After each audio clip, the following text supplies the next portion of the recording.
entertained? Are you not entertained? Is this not why you are here?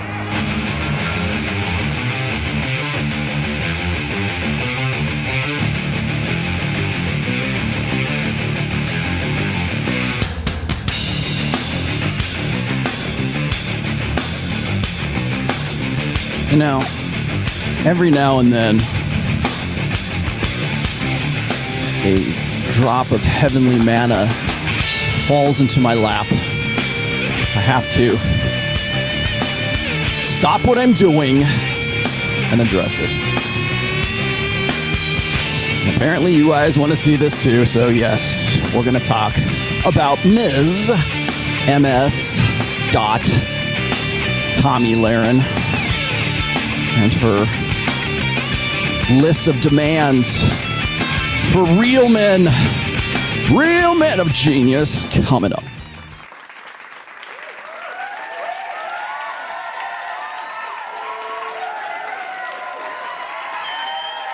Hey, all right. Settle down. Sorry,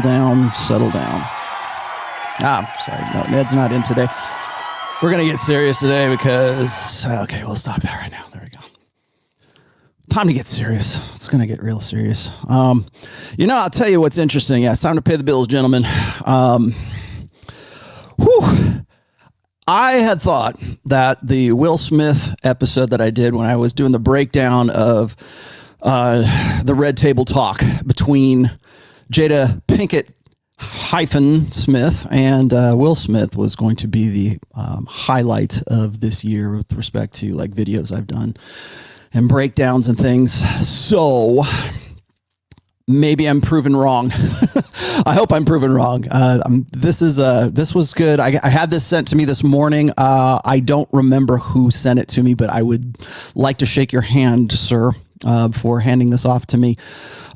Most of you guys have probably already seen Rich Cooper covered this. He scooped me on it. I foolishly showed him the video before I went and created my event for today, but that's okay. We all play on the same team. That's fine. We all need a broad spectrum of input when it comes to the red pill. The other thing I wanted to throw out here, I whenever I do case studies, I have to put out caveats. One of those is going to be a little bit different today. The caveat that I'm going to talk about first here is I want everybody to remember or to at least pay attention to the fact that it's not Rollo Tomassi, it's not Rich Cooper, it's not Rule Zero, it's not anybody in the manosphere who is going to make the biggest impact with respect to waking up people, red pilling them, if you want to turn it into a verb, are unplugging guys from the matrix. It's going to be women. It's going to be women, and the increased awareness that we have, courtesy of the manosphere, courtesy we have of the internet, social media, and women themselves, and the incessant need they need for indignation, attention, and the facility with which we have to broadcast all of that.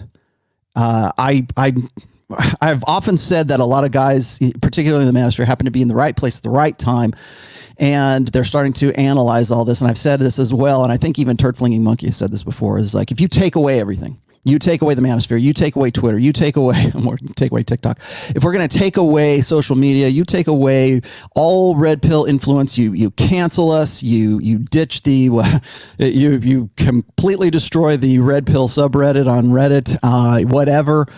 Guys are still getting the message. It's unignorable now. And what I'm going to get into today with Tomi Lahren is part of that unignorableness. I don't know. And it's in your face.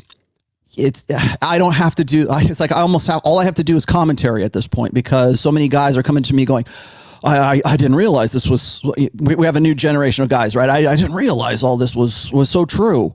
I can remember back in the day, back in my day, I remember back in 2005, 2007, and unplugging guys from the Matrix was a struggle. So many blue pill guys. I don't believe that. They just simply didn't want to accept that this was women's nature. And, we finally had guys that were sort of coming into their own and documenting this stuff, sharing notes digitally in forums and blogs, then later, of course, in social media, and now, of course, on online in video format in various platforms. And right now, what used to be such a struggle to get guys to sort of confront and really understand when it came to analyzing and sort of predict, I think creating a predictive framework is the terminology I'm looking for about women's nature, is no longer as difficult. There's just too much. And today's video that I'm going to do a breakdown of is going to be one of those things. So that's caveat number one. Caveat number two is this, and I will say this till I'm blue in the face. When I do case studies, when I did it of Will Smith, I said the same thing. When I did it of what that guy, Pinnacle of a Man, dude, I who's now a MGTOW apparently, I said the same thing.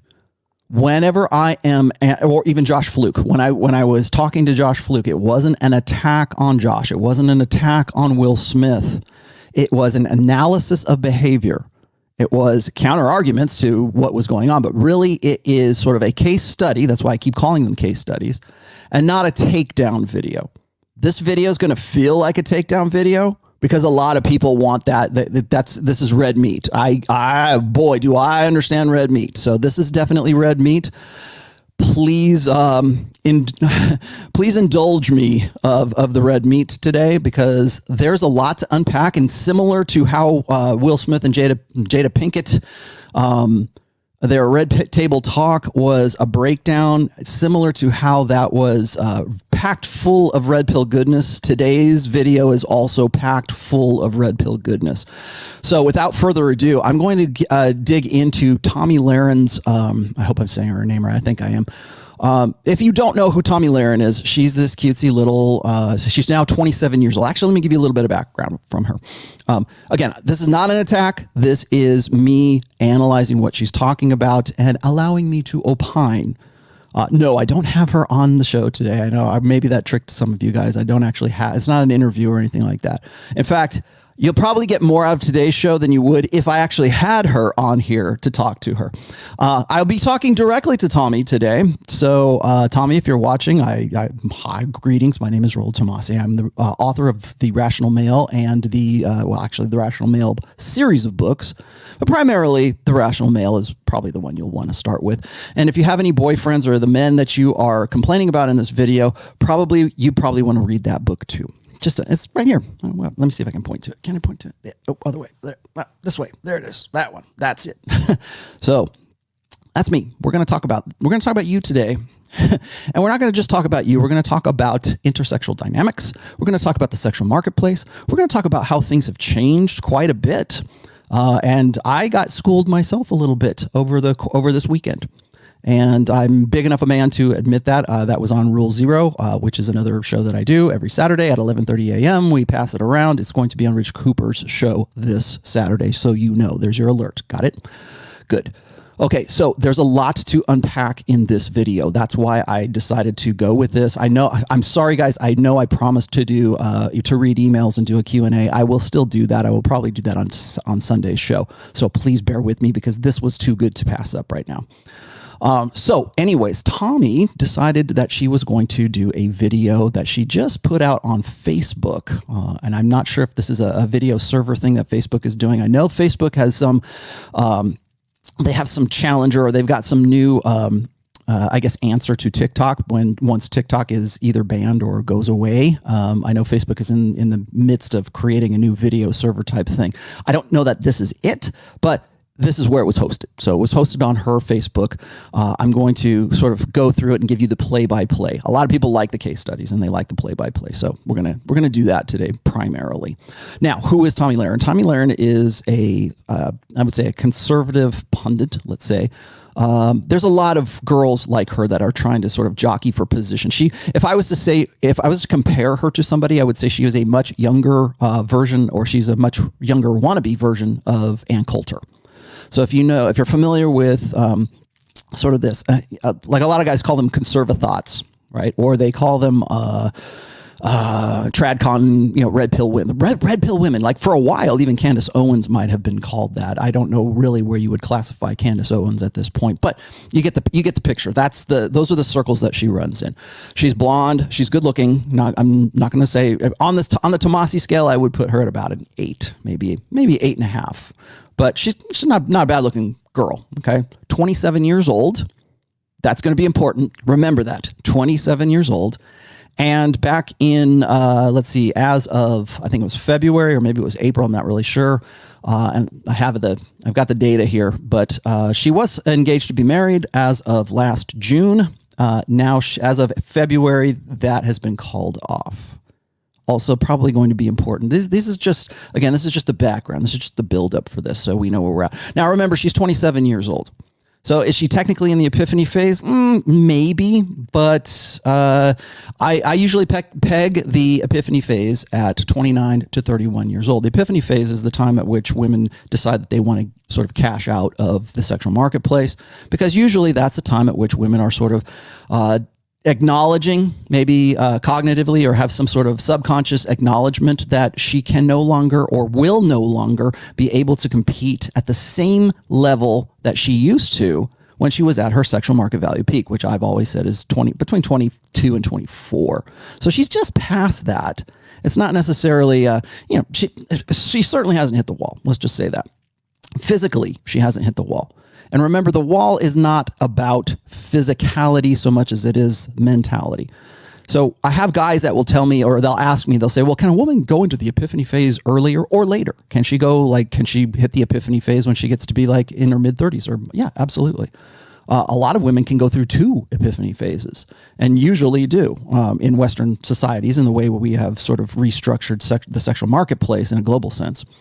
So that is where I am suspecting she is right now at 27, 28. She was going to be married. Maybe she thought that was going to be at 26.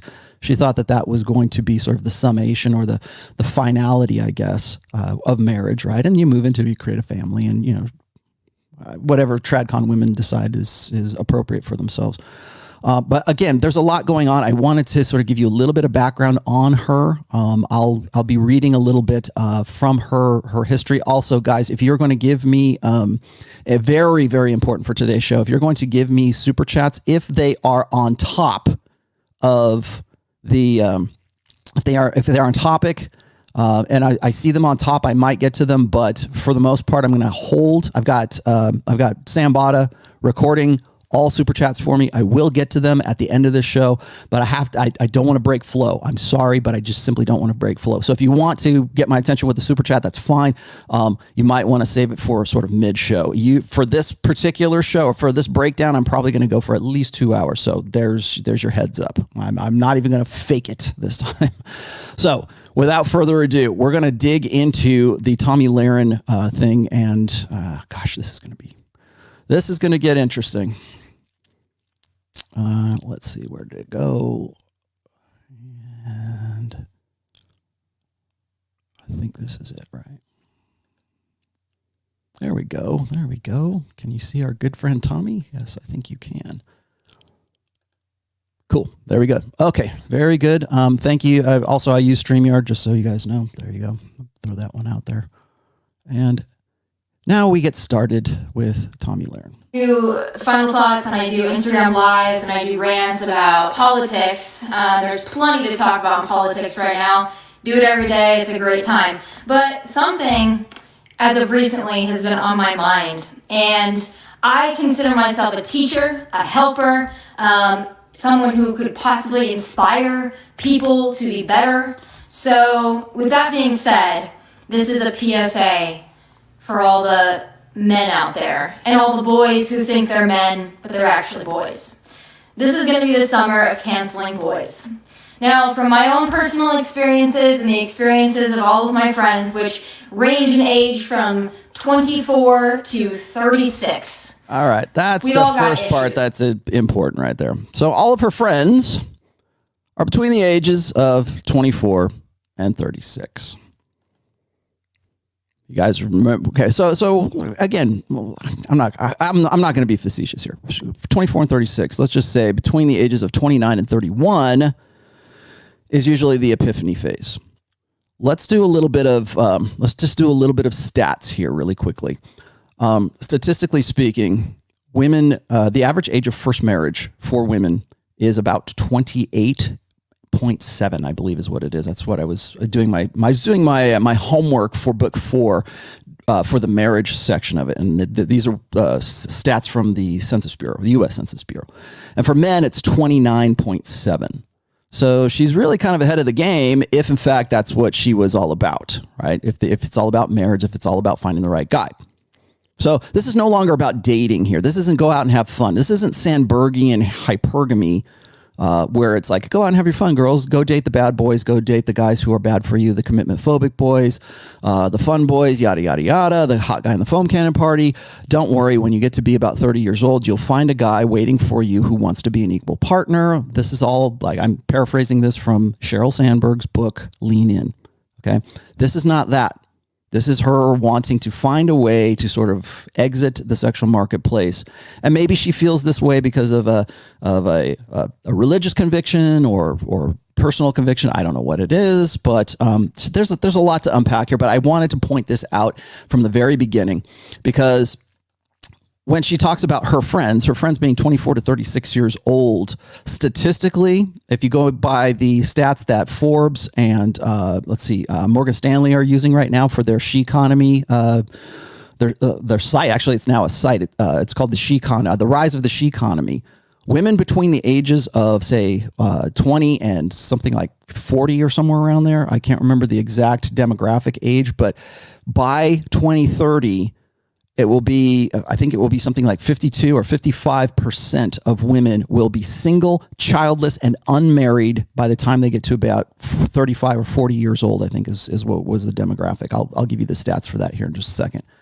So what she's railing against right here is not so much guys being boys as it is she's stuck in a new system, in a new dynamic, and is still clinging to old order thinking. Let's continue. Now, I will also say this. All of my friends are attractive. All of my friends are successful. All of my friends have something going on. Almost every single one of them have an issue with men. Okay. And why would that be? So she's basically outlined the problem that she's having for herself, but does not see that she is actually part of the system that is creating those problems right now. So and I've done this a million times. I've done at least 4 different essays on this when I make I try to separate the difference between sexual market value and like personal worth. Because what happens, particularly for women in the last 2 or 3 generations, they will tend to conflate personal worth with sexual market value.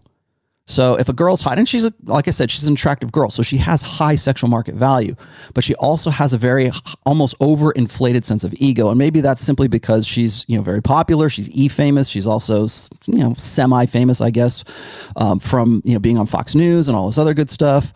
But she is blissfully ignorant of her own participation in the system that is creating the men and the women that she's just about to complain about here. So all of her friends, who are all of these attractive, well-meaning, nice girls who have careers and ambitions and are, let's say, the avant-garde of this generation, the go-getter, the movers and the shakers, the go-getters of this generation, she is dumbfounded why guys wouldn't want to have anything to do with her.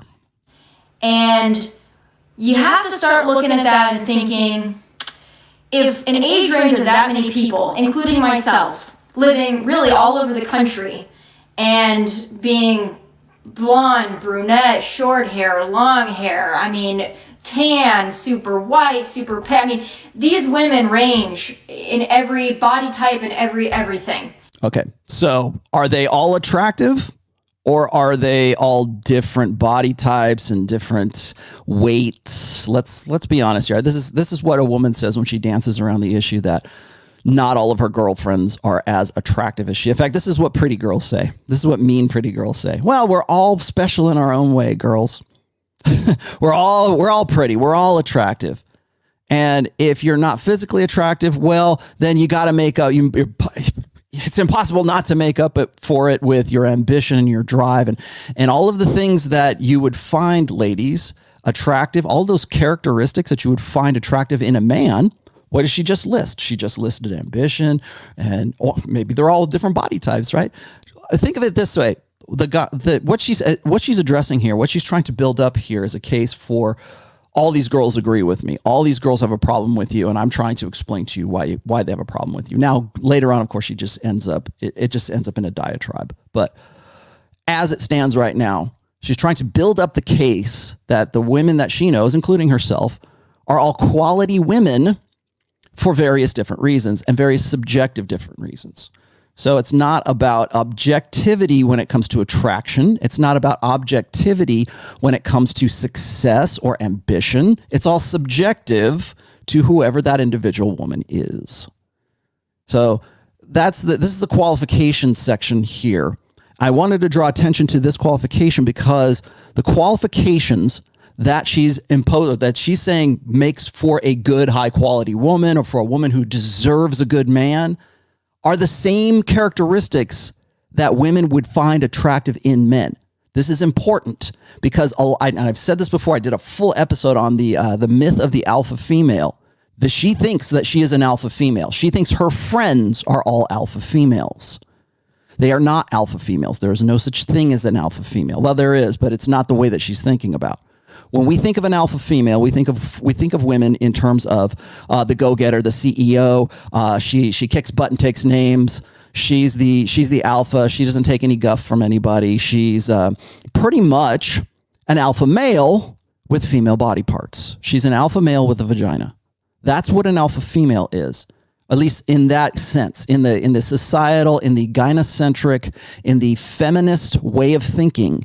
An alpha female is a woman who is basically an alpha male or embodies all of those traits, has all of that same desire, has that same life plan, that same life course that we would think that this caricature of what we think an alpha male is, that's that woman. That's what she is. And that's absolutely false.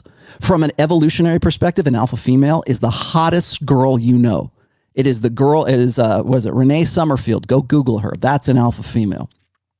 She's not the owner of the business. She's not the supervisor. She's not on the board of directors. That's not what an alpha female is. An alpha female is to a man. Remember, if you want to judge what is alpha and what is beta, in a man, how do we do that? Well, we look and say what is an alpha tell? What's a beta tell? It's usually what women are responding to.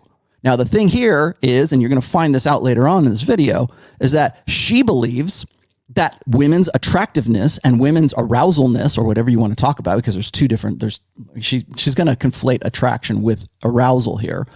But she thinks that the success and the ambition and all this quote unquote value added, which is really no value for men, it's value for her, if at all. But she believes that the things that make up that value or that makes up that quality woman, that personal worth, as I was saying before, they believe that that's what should make them attractive to men. No, dear, that is what makes men attractive to women because, let's say it, class, men and women are what? Different. I need to get a sound drop for that. They're all successful, they're all intelligent, they're all good people. But if all of these women, including myself, are having issues, then I have to think, it might not be us. It might be you. Okay, this right here is a perfect textbook example of the lack of insight that the modern woman has. Well, pretty much every woman has.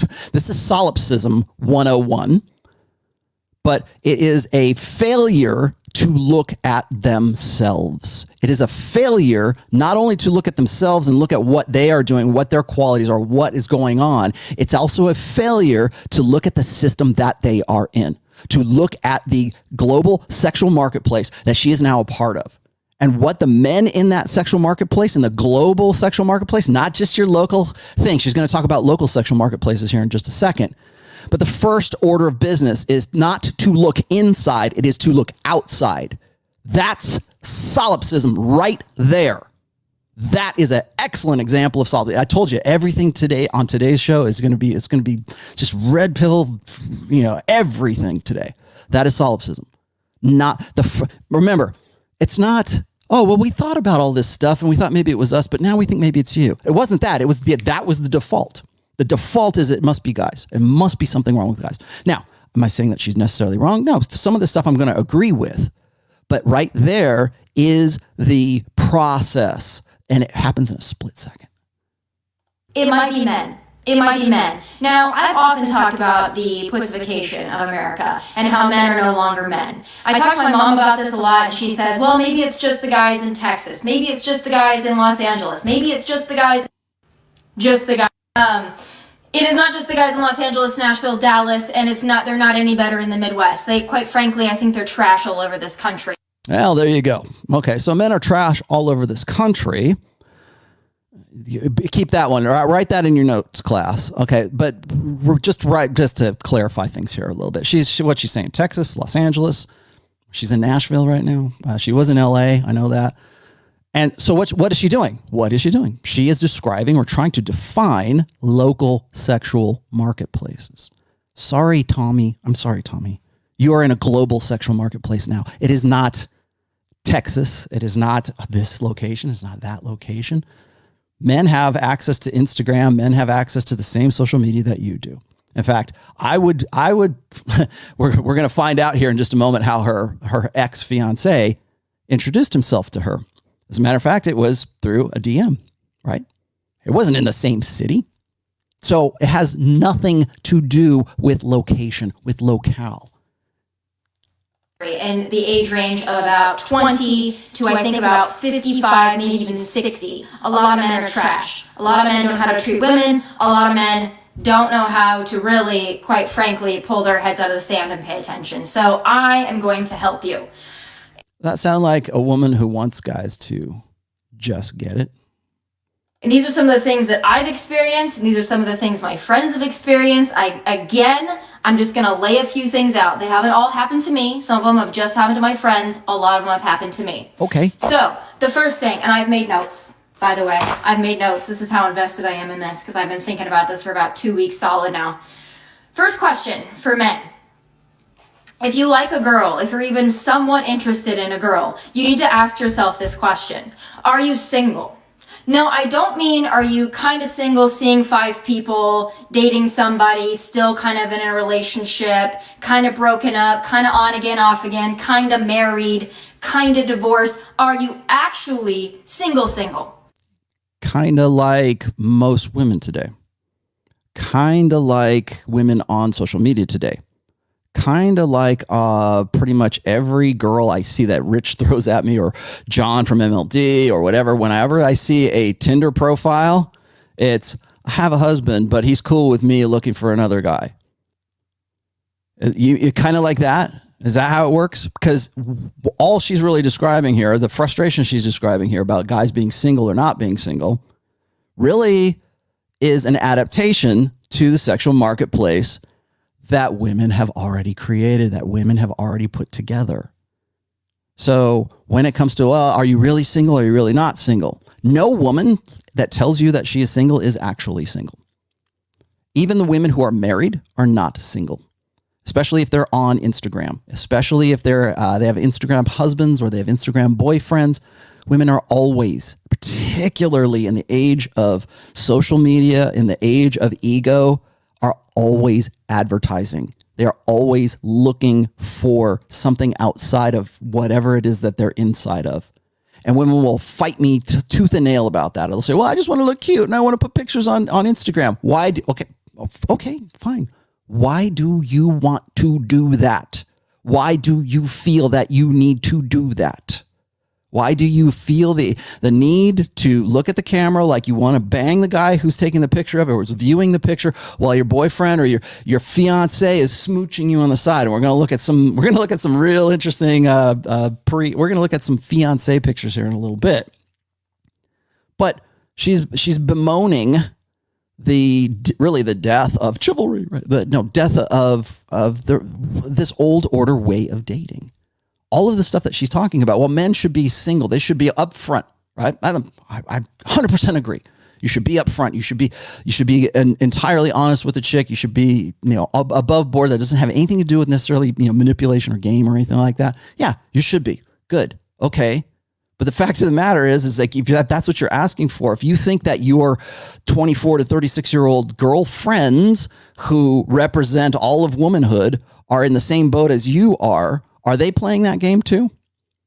Are they playing? I wrote when I was doing the series. Excuse me. When I was doing the series for plate theory, the thing that I did in that was I think it was number 5 in the series of those essays. Actually, it's one of the, I think it's the 5th chapter of that series in the book.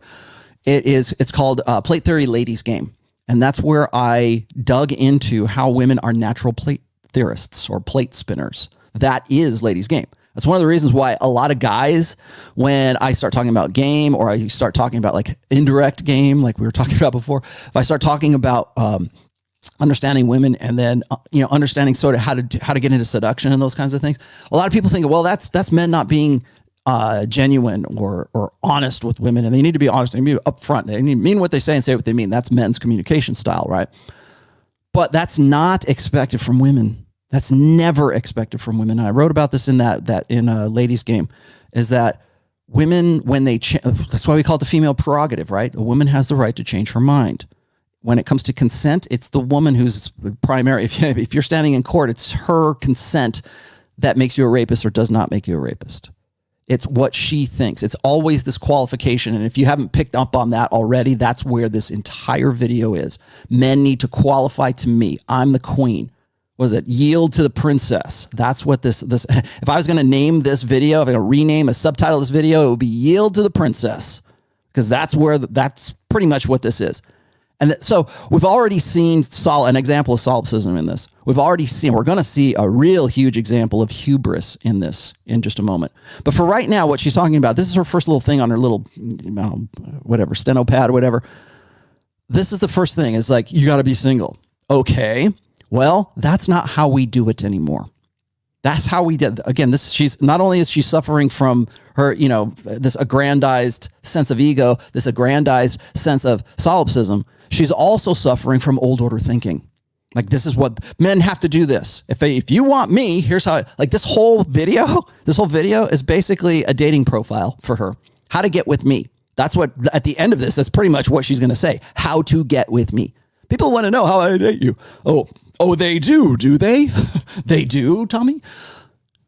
No, you're out there throwing this out there because you think that you are entitled to these guys. Ladies, Tommy's friends, you are not entitled to any of this. There's nothing that entitles you to this. Because you have female body parts, because you have a vagina, you are not entitled to any of this. So get that through your head. I wrote an essay, and it's not in any book, but this is I wrote an essay. It's called An Essay for Women. I talk about this as well. Ladies, the first thing you need to do is unlearn your sense of hubris, because you've the last at least three, maybe 4 generations. Yeah, even boomer generation women have been fed this nonstop conditioning of, you are the prize. Men should bow down to you. Men need to be subservient to you. Men need to change their lives for you. Men need to cater their lives so that your sexual strategy, your mating strategy, and your life strategy will be complete, because that's what they're supposed to do. That's the dutiful, honorable thing for guys to do. We can debate till we're blue in the face about this. But the thing is that today, now, you are not entitled to that. You have to earn that. You have to have something that is of value. And she thinks she's valuable. And no doubt there. So let me push this up a little bit again. Put you back up there, Tommy. Thank you. That means single. You have nobody. You have no complications. You have no attachments. You are actually single. That is the first question, believe it or not, that needs to be asked. And ladies, you should be asking it, because in 2020, it's not a given anymore that a guy that's actively pursuing you is actually single. Right. Okay. So when women are asking that question, and I hate to go blank slate equalist on you here, but do men not have also is it not incumbent upon men to also ask you the same thing? And if they are doing so, or if they're trying to figure out whether or not you are single by going onto your Instagram, by going onto lurking on your social media, and they find that you have, 100 beta orbiters who are, yeah, you look so good, girl, I'll be there for you in a second. Oh, they're your emotional tampons. Does that guy now have the, wherewithal or whatever to be able to, is he justified in saying, no, thanks, but no thanks? Is that okay? Because that's the new reality of this sexual marketplace. So that's the first thing. The second thing that I think is very important that men don't seem to understand. There are very few women out there, and I'm speaking from personal experience as well as from all of my friends and all the women, quite frankly, that I talk to. There is not a woman out there that wants to be your pen pal. She doesn't want to get your texts, your good morning texts, your good night texts, your random through the day texts, if they don't follow up with a plan to actually, here's the kicker, in person hang out. Now, I know what you're saying. Oh, it's COVID. People can't hang out in person. This has not been a 4-month problem. This has been a 5-year problem. All right. Yeah. Okay. Guess what? Here's the part where I agree with her. I've said this before. I'll say it again. This is actually one of the first chapters in the book, which is buffers. If you are in any way getting in contact with a woman via text or through the dating profile, or you're calling her for, what's the first thing I've always told you guys? Anytime you spend on, texting her, I know a lot of guys like, oh, I'm into text game, man. I got really solid, tight text game. Okay, cool. And I'm not saying that that's not effective. That is part of the new marketplace. Got it. But I will say this is that don't over rely on it. She's talking about, I don't want no girl wants to be your pen pal. They want to meet you in person. Yeah, they do. And you know what, ladies? Guys want to meet you in person too. And you know what? Your picture better damn well match the way that you look. Sorry. And if guys say, sorry, I didn't want to have anything to do with you because you look like you were about 50 pounds lighter than you actually are. I know. Oh, you're so shallow. Yeah, you're damn right I am, because that's the new realities of this sexual marketplace. So when it comes to talking to a girl, when it comes to getting on the phone with her, when it comes to texting her, yes, absolutely have a plan. She's absolutely right in one sense in this, which is most guys plan for failure. They don't plan for success and don't have a plan. I've run into guys like as young as like 15 who go, hey, Rollo, she said yes. What do I do? Like, didn't you figure that out? Or didn't you already know what you wanted to do? Like, the guy's 20 years old. Oh, man, I can't believe it. That worked. Rollo, what do I do? Where do I go? What's a good date idea? Like, dude, you need to plan for success. You need to have something that you say, you know what? We're going to go rock climbing. We're going to go on this hike. We're going to go jet skiing. We're going to go to this place. We're going to go to this place or whatever. You have that already, like what you want to do if that's a thing for you. Because in reality, nobody dates the way that she's saying right now. Nobody does. And I learned this the hard way because of some conversations that I had with Myron Gaines and John and Troy too, about the realities of what's going on in the clubs, what's going on in dating right now. And social media is pretty much how people date right now. Pretty much. Now, I would like to say, I would hope that you would take that social media and put it into real time in real life. And most guys do. But for the most part, if you're meeting a girl, the first thing she's going to do is look at your socials. First thing. That's how people get to know each other today. They don't have conversations over dinner and drinks. They get to know each other by looking at pictures on Instagram. And if you go to Tomi Lahren's Instagram, you'll see exactly what I mean. That's exactly, if I said, I think this is a really hot girl. I don't know who Tomi Lahren is. Tommy, hey, let's get together for drinks on Friday and let's go out on a date. And, and I'll pay for it and we'll go do this or whatever, traditional, like old school, old order way of thinking about dating. And I did that. And I went and I thought, you know what, maybe I really should look at her Instagram before. If you go to her Instagram and you look at what she's all about and the guy that was her fiance, those pictures are still up there, Tommy, of you and what's his name? Brandon Frick. I can't remember his name. Yeah, they're still there. So what does that say? What is that going to tell? Are you still single? Are you still single? Well, clearly you are, because you wouldn't be making this video if you weren't single. But if I was to, me being in the new frontier of this global sexual marketplace, I would say, you don't look very single. Bye. according to your rules, I would be fully justified in doing that. So there is that. But the only reason you don't see that and the reason you're oblivious to that is because you think that women are the primary. You think you're the one that men should qualify to. And that's where a lot of guys lose the narrative. They buy into that. Well, I got to do the same thing. Whether they're betas or they're blue pill alphas, they buy into the same thing. I got to do what she says. I got to be the best man I can be so I can be with her because she's worth it. Well, if you go and you look at women's Instagram and you look at their Tinder profiles and you look at their Bumble profiles and you look at their Facebooks and you look at their Twitter feeds or whatever else, you might have a different opinion about that. Let's just say, I'm not going to insult any women, but guys, women, if you think that you think you're being treated unfairly, the first thing you need to do is go sift through the Instagram, all of your pictures that are available online. And remember that is what your resume is. That's what your profile is. And it's not just you being on Bumble or whatever else. Guys are going to still go and look. Google Images is really easy to do. I can figure it out. So let me put you back in Ms. Tomi Lahren. That I've experienced with men and my friends have experienced with men. Women do not want a pen pal. We don't want a texting pal. We quite frankly don't care if you text us all day or if you don't text us at all. If you're not going to make a plan to actually see us in person, not interested. And if you do have a woman out there that just wants to be your pen pal, it's probably because she has a boyfriend or a husband or a wife or whatever. We don't want a pen pal.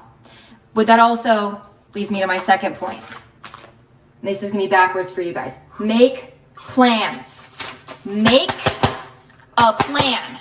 Do not assume that you can text somebody randomly in the middle of the day, what are you doing? Or text them at midnight or 1 a.m. or 2 a.m. or even just within hours of when you actually want to see them and think that they're going to be available. I personally, once I get home and I take my makeup off and I'm watching TV, I'm no longer interested. Okay. This is a good one. We're going to stop right here because this is an interesting one. So thank you, Tom. By the way, thank you, Tomi Lahren, for itemizing all this list of demands, this hostages list of demands to go out with you. So first off, I halfway agree with this. I say, yeah, you do need to have a plan. You do need to say, hey, we're going to go do this. And the reason I say that primarily is because as a man, you need to establish frame. She needs to enter into your frame. She wants this. What she's really talking about here with the plan thing is it's called spontaneity versus the hell yes girl. Now I have 2 essays about the hell yes girl. She has probably never been the hell yes girl, at least or in the long term, let's just say. Maybe she has in the short term. I don't know what her dating history is. She's 27 years old in this day and age. So that I can only speculate. So again, not a flame. I know lots of women do, but that's their party years. And that's when they want that's when they want to have their journey of self-discovery, which I think probably she is struggling coming to the end with right now. So what she's saying here is have a plan, right? Tell me what we're going to do. Be a man, be the guy who steps up and takes over and tell me where we're going to go. Well, most guys don't do that. You know why they don't do that? Because the vast majority of women don't even expect that. Because dating is not about, hey, baby, I'm going to pick you up at 6:30 and we're going to go see the show. And then we're going to go have some food and then we're going to have drinks. And then I'll take you home and give you a peck on the cheek before I go home and say goodnight. That doesn't happen anymore, Tommy. That's old order thinking. You're thinking in terms of, well, he needs to romance me. I'm the primary. Everybody was a yield to the princess. I'm the primary. So you need to defer to my authority. You need to qualify to me. And to qualify to me, you have to have a plan. Okay, maybe that's not a bad idea. Like I kept saying before, is when texting becomes a buffer, it's when you're over-reliant on it. It's when you're telling your life story on it. I'm not saying texting or the digital communications where you're just that kind of stuff. I'm not saying that's not effective. You can be effective, particularly when I look at the stuff that John or Myron or these other guys are doing. Yes, absolutely. It can be effective, but it's ineffective if you over rely on it. It's ineffective if that's all you got. You've got to have something more than that. So usually what I tell guys is if you're talking on the phone, keep it to a minimum. If you're texting, keep it to a minimum. Tell them when, where we're going to meet there. And when you have your conversations, when you're talking to that girl, when you're there in live in real time, that's when you have so much more working for you. You've got your appearance working for you. You've got subcommunications working for you. You got vocal intonations working for you. You've got so much more going for you when you're right there live in real time, instead of having that buffer of text between you and that girl. Yes, agreed. But that's part and parcel of how people meet. In fact, it's how her now ex-fiance met her. So don't give me this crap about, eventually they met up together, obviously. But like the original introduction was a DM. She admits it. She says so in a People magazine thing I picked up here. Was it? Is it People? Yeah. Well, no, USA Today. So I was looking at this and I was like, okay, so that's how they met. But yeah, she complains about texting and pen pals and everything else. No, maybe she's over it. Okay, fine. Have a plan. Yes. Have some plan for success. Be bold enough to plan for success, I guess is what I'm saying. But again, she's still, her head is stuck in an old order way of dating. And maybe she picked that up from like her parents. Maybe she picked it up from the people in her church. I don't know what her social circle is or anything like that. But it's what she believes she's entitled to, and you're not entitled to it right now. Women won't, and even, it's funny, is even if she found the guy who was the perfect dude who met all her list of demands, she still wouldn't appreciate the guy. She wouldn't, because there'd be something else. There'd be another, we're going to add that to the list of demands. Remember when I've said this, I remember when Hartiste wrote out this thing. It was called the 436 bullet point checklist that women have for men. And for men, it's like 2. Right? You got to be hot and you got to be available. That's pretty much all a men's checklist. That's it. Unlimited access to unlimited sexuality. Is she hot? Is she ready? That's all. It doesn't matter what your job is. It doesn't matter how successful you are. It doesn't matter that you have a degree from UNLV. It doesn't matter that you have money. It doesn't matter that you have looks like a pretty nice house back there. That doesn't matter. Are you hot? Yeah, you are. Good. The guys are going to be interested in you. And I would say this. I would say that probably one of the reasons she's doing this is she's frustrated as hell because so many guys are sliding into her DMs and they're trying to, chat her up. They're trying to set, like, what does it take to date you? And she's probably fed up with so many beta chumps doing this. I feel you, Tommy. I completely feel you. And yes, you're right. Overwhelmingly more than 85% of guys are unattractive, statistically proven unattractive. Go read Dataclism.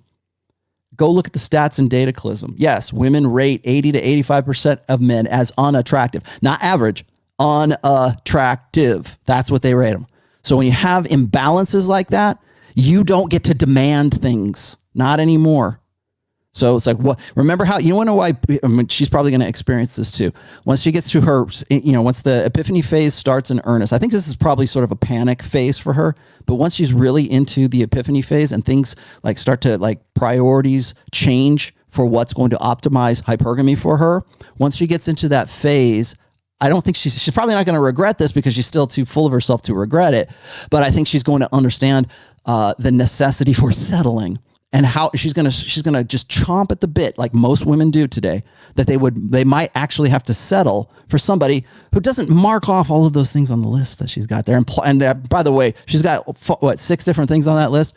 There's 430 more bullet points to that list that women will also like you to be qualifying for. So if you didn't make a plan earlier in the day, or better yet, a day or 2 or 3 in advance, I'm not interested. I don't want to hang out anymore because that ship has sailed. Make a plan. I want to hang out with you at this time. It doesn't have to even be a date. I want to see you at this time. Are you free at this time? Or when are you free? I will accommodate my schedule to see you. When are you free? I will accommodate my schedule to enter into your frame. That's what that is. Gentlemen, you need to accommodate my frame. You need to know that this is my frame and this is my world and you'll be entering into it. That is a rule that women give to beta men. Remember what we said before? Women break rules for alphas and they make rules for betas. Here it is, black and white. Pay attention, gentlemen. She just said this. Enter into my frame. Do what I say. Make yourself convenient for me.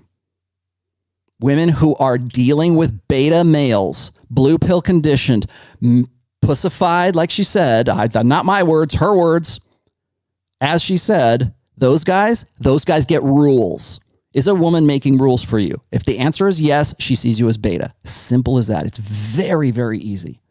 That's a first law I think of guys need to really remember, particularly for the next generation of game. Like we were talking about direct versus indirect game. If you're going to go with direct game, you owe it to yourself to ask yourself, is she giving me rules? If the answer is yes, direct game says next, bye, see ya. I got more. I got other options. And this goes back to what she was talking about. Like, well, be single. No, don't be single. Spin plates. Be not exclusive. Be single, sure, but be not exclusive. That doesn't mean don't date other people. That doesn't mean, don't get after it with whoever. Have a roster of girls. Have 3 or 4 girls in your roster. Hopefully you do. If you got 1 or 2, or 1 or 2, and then you're working another one, that's better than being single and necessitous, because necessitous men are never free. So when she says enter into my frame, she's also presuming that you have no options, you have no other considerations, you have no other interest in any other girl, and you must qualify to her, and you must have a plan, and you must not text her too much. So did these sound like hoops you have to jump through as a beta male? So Tommy, here Tommy, dear, come here, dear. Tommy, here's the problem: is you are enumerating a list of rules for the guys that you don't want to get with in the first place. That's what you're doing. These are the rules that women give to beta men. Jump through these hoops. You want to know how I know she's entering into her epiphany phase? This is exactly the internal conversation, the struggle and the frustration and the internal conflict that women have when they get to the point where they have to acknowledge that they can't play the game forever. So that's what happens. Is that I describe it as this. It's the id versus the ego. And that's what's going on here. Women who get to about 26, 27, this is where they start to acknowledge, I can't play this game forever. I'm still in the game, but I can't play it forever. Yes, she's good looking. She can still do it. But you know what what prevents her from actually finding the guy that she wants to get with? It's everything that she's just saying right here. It's this attitude. It's this hubris. All of this is preventing you, Tommy, from finding the guy that you want to get with. Nobody's going to have anything to do with you if it's all about you and it's all about your frame. You want to talk about female submission? You're a Christian, right? I presume you are, although I do also know your stance on abortion, young lady. But let's just, I presume you are, because you're a very conservative, girl who's made a living off of that character that you play. So if that's the case, then what does it say in the Bible? That you ought to be submissive. Well, then what they'll do is they'll make, concessions for, I'm only submissive to a guy who really deserves my submissiveness. No, that's not what it says in the Bible, dear. Sorry, but I'm making a religious issue out of a femininity issue. This is a woman, a young woman who does not know anything about femininity whatsoever. She knows how to look like a woman. She knows how to look feminine. She does not know how to be feminine. I want to see you. I know it's not rocket science, but men of 2020, it seems like it's pretty difficult for you to figure out. And I'm not a feminist, so please don't take this as a feminist rant. I love men. Sound like she loved men? She just said men are trash not 5 minutes ago, not 6 minutes ago, whatever. I don't know how long it was. At the very beginning of this video. Men everywhere, Texas, Los Angeles, Nashville, they're all trash, but I love men. It sounds like she loves men. Okay. If it sounds like she loves men to you, please let me know that it sounds like she loves men. Now, this is I gotta rewind just a little bit. I'm not going to rewind the thing, but I got to kind of back up a little bit. The other thing about the idea of having a plan, of being like she's looking for a masculine guy. She's looking for a truly masculine alpha male who wants to take on all of her head games, who wants to take on all of that? Yeah, as hot as she is, maybe you think she's hotter than an 8.5 or 8, whatever you think. when you hear stuff like this, you're kind of like, is that what I want to listen to? Because she's not going to look like this forever. Imagine her 40 years old with that same voice and that same attitude. That's pretty much what most guys want to avoid, right? That's the Karen. She's a 27-year-old Karen. She's not Karen yet, but she will be when she gets about 40. So when a woman is saying to you, enter into my frame, what does that mean? That means she sees you as a beta. Now, the flip side of this, and this is why I wanted to rewind, is because the flip side to this, let me put myself up here again. The flip side to this is something that also Hartiste / Royce talked about one time, and it is that women's standards crumble when they are presented with a guy who it seems to be, or is perceptually, their hypergamous optimized ideal. So, and I know Rich talked about this, so I'm going to touch on it here just really briefly. I think you guys probably know where I'm going to go with this, is that for all of these lists of demands, for all of these are the rules for beta males. If she has to settle on a chump later on when she gets to be 29 to 31, this is what this is the kind of chump she would like to have, kissing her ass, like being a part of, playing up to what her entitlements are. But if Tomi Lahren meets Giga Chad, right? You guys don't think I know Giga Chad, that guy.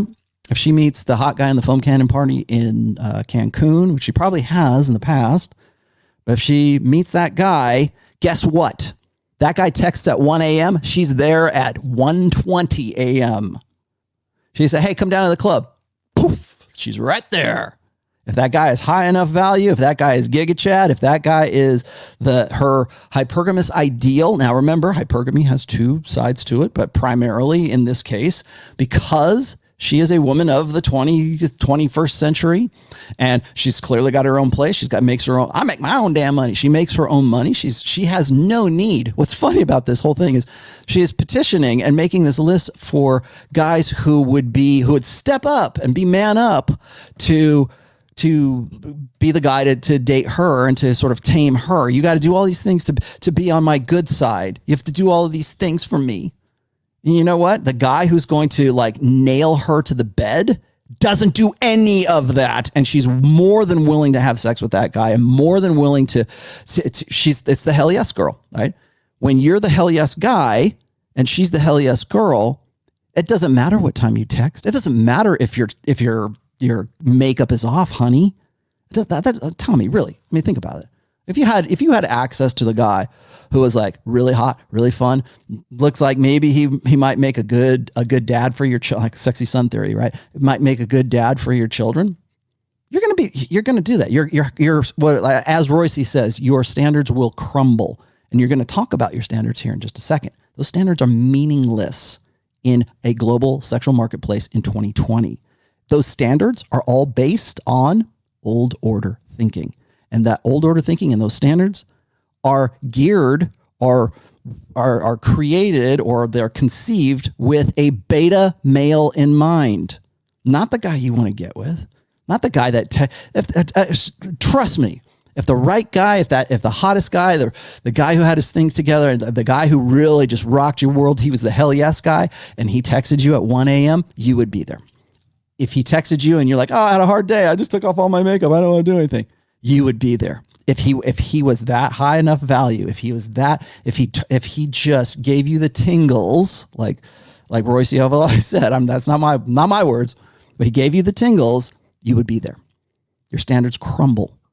And guys see this. You want to know why you have trouble with so many guys and all guys are trash and you're not a feminist? You want to know why? Because they see exactly this dynamic every single day on Twitter, on Instagram. They can look on your Instagram right now and see that that's true because you still have your fiance's pictures on there. They can see that. Sorry, ladies, Tommy's girlfriends. The jig is up. The jig really is up. Okay. So you need to readjust. You need to enter the 21st century. You need to stop thinking in old order terms and think in new order terms. You really want something, you want a really good guy, start thinking in new order terms. It took me, again, like I said, I'm man enough to admit when I'm wrong. I'm man enough to admit when somebody says, hey, that's not how we do things anymore. Okay, cool. How are you doing it? I still think, like, when it comes to indirect versus direct game, I still think that the principles that made indirect game a good idea back in the day, the theory and the nature, women's nature hasn't changed. Just the context and the game and the nature of the context of the game has changed, and the approach and the practices have changed. Nature hasn't changed. You know how I know? Because of you, Tommy, because your nature is right here in the 21st century that I'm still seeing. So that's where this difficulty and this frustration is coming from. Now, it's not all bad news. I'm not, again, I don't want it to seem like I'm flaming poor Tommy, but it needs to be said. Now, second thing, Tommy, you are a feminist. I realize this is going to be a real shock to your system. All women are feminists, and more, I would say 90% of guys are also feminists. We just don't know that we are. I will say this right now, and I'll just reiterate this. Tradcon women, red pill women, hate it when I say all women are feminists, including themselves. And I've locked horns with even guys like Milo Yiannopoulos. Milo has been on, and I know she knows who Milo is.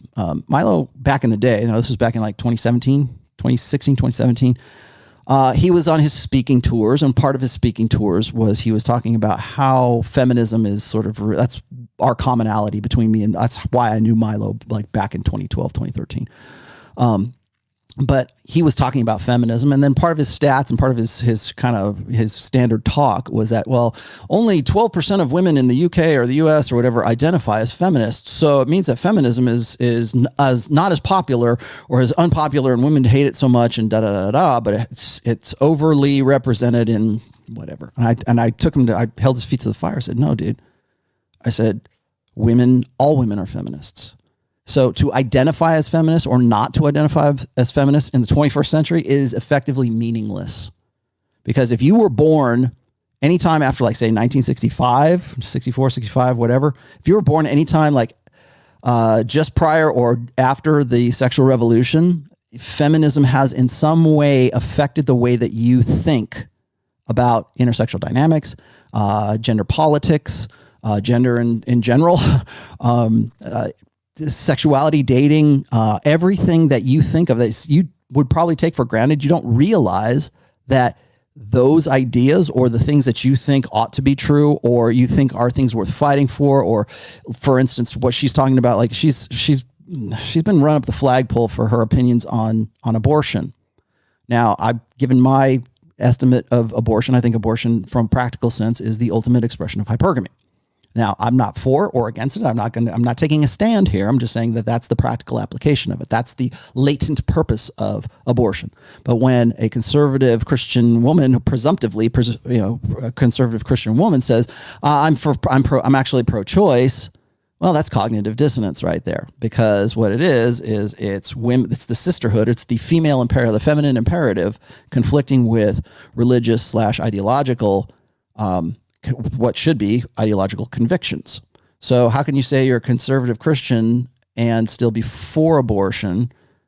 But I'll tell you how, because the sisterhood overrides conviction and religion.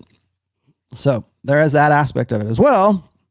But to say that you're not a feminist in 2020 is meaningless, because as you're going to see here, everything she said is pretty much right out of Our Bodies, Ourselves, right? The Feminine Mistake. It's right out of militant feminism ideology, feminist ideology, right out of the playbook.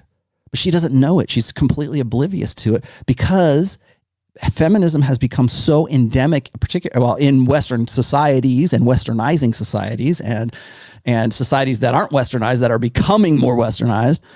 We don't realize it. We take it for granted. I did for a very long time, for more than half my life. I had to stop and really say, where did that come from? Why do I think that? Why do I think that? Why do I take that truth to be self-evident? Why do I take that as like for granted? Why do I think in terms of, and I'll tell you the other part is once you start asking those questions, that's when you get called a misogynist. That's when you get called you're a chauvinist. You're toxically masculine. Why? Because you pointed out female nature. You said something unflattering about women. No, I just asked a question that leads you to an unflattering reality. That's the path you followed is what you're offended by, not me. But to say you're a feminist, and here she is saying, I'm not a feminist. This is exactly what I expect from traditionally conservative women, the sun hat brigade. I'm not a feminist. I don't have purple hair. I don't have armpit hair. I don't go run around naked at Antifa protests in Portland. I'm not a feminist. That's what a feminist look like. No, you're a feminist. You just look at it's just contextually. It's a different thing. You still believe in the same stuff. You just don't apply it in the same way. You don't have maybe it doesn't align with your ideology, your personal ideology, but you still believe That's why you want to know why feminism has been so effective for so long is because it appeals to women regardless of religion, regardless of conviction, regardless of ideology, regardless of ethnicity. That's why. So you have Black Lives Matter girls who are militant feminists. And you've got Tomi Lahren, who it doesn't think she's a feminist, but she has feminist ideological ideas and things that she takes for granted that she thinks are self-evident truths, such as men should always qualify to me. Right. Same thing with, she's going to, actually, I think I'm going to let her continue because she's going to talk about Lena Dunham here, and it's actually pretty funny. I think men are great. I think men have failed themselves and they failed us. And I'm just trying to help you out because I think there are a lot of really great guys out there who need a little help. And I don't think that there are a lot of women that are stepping up and saying these things and not FaceTime me, I swear to God. It's funny how she like had to clip that out because she probably got a little too heated and then realized she was sort of going back on the things that she had already said prior to all of this. Quite frankly, I don't think that there are a lot of women that aren't raging feminists that don't look like Lena Dunham.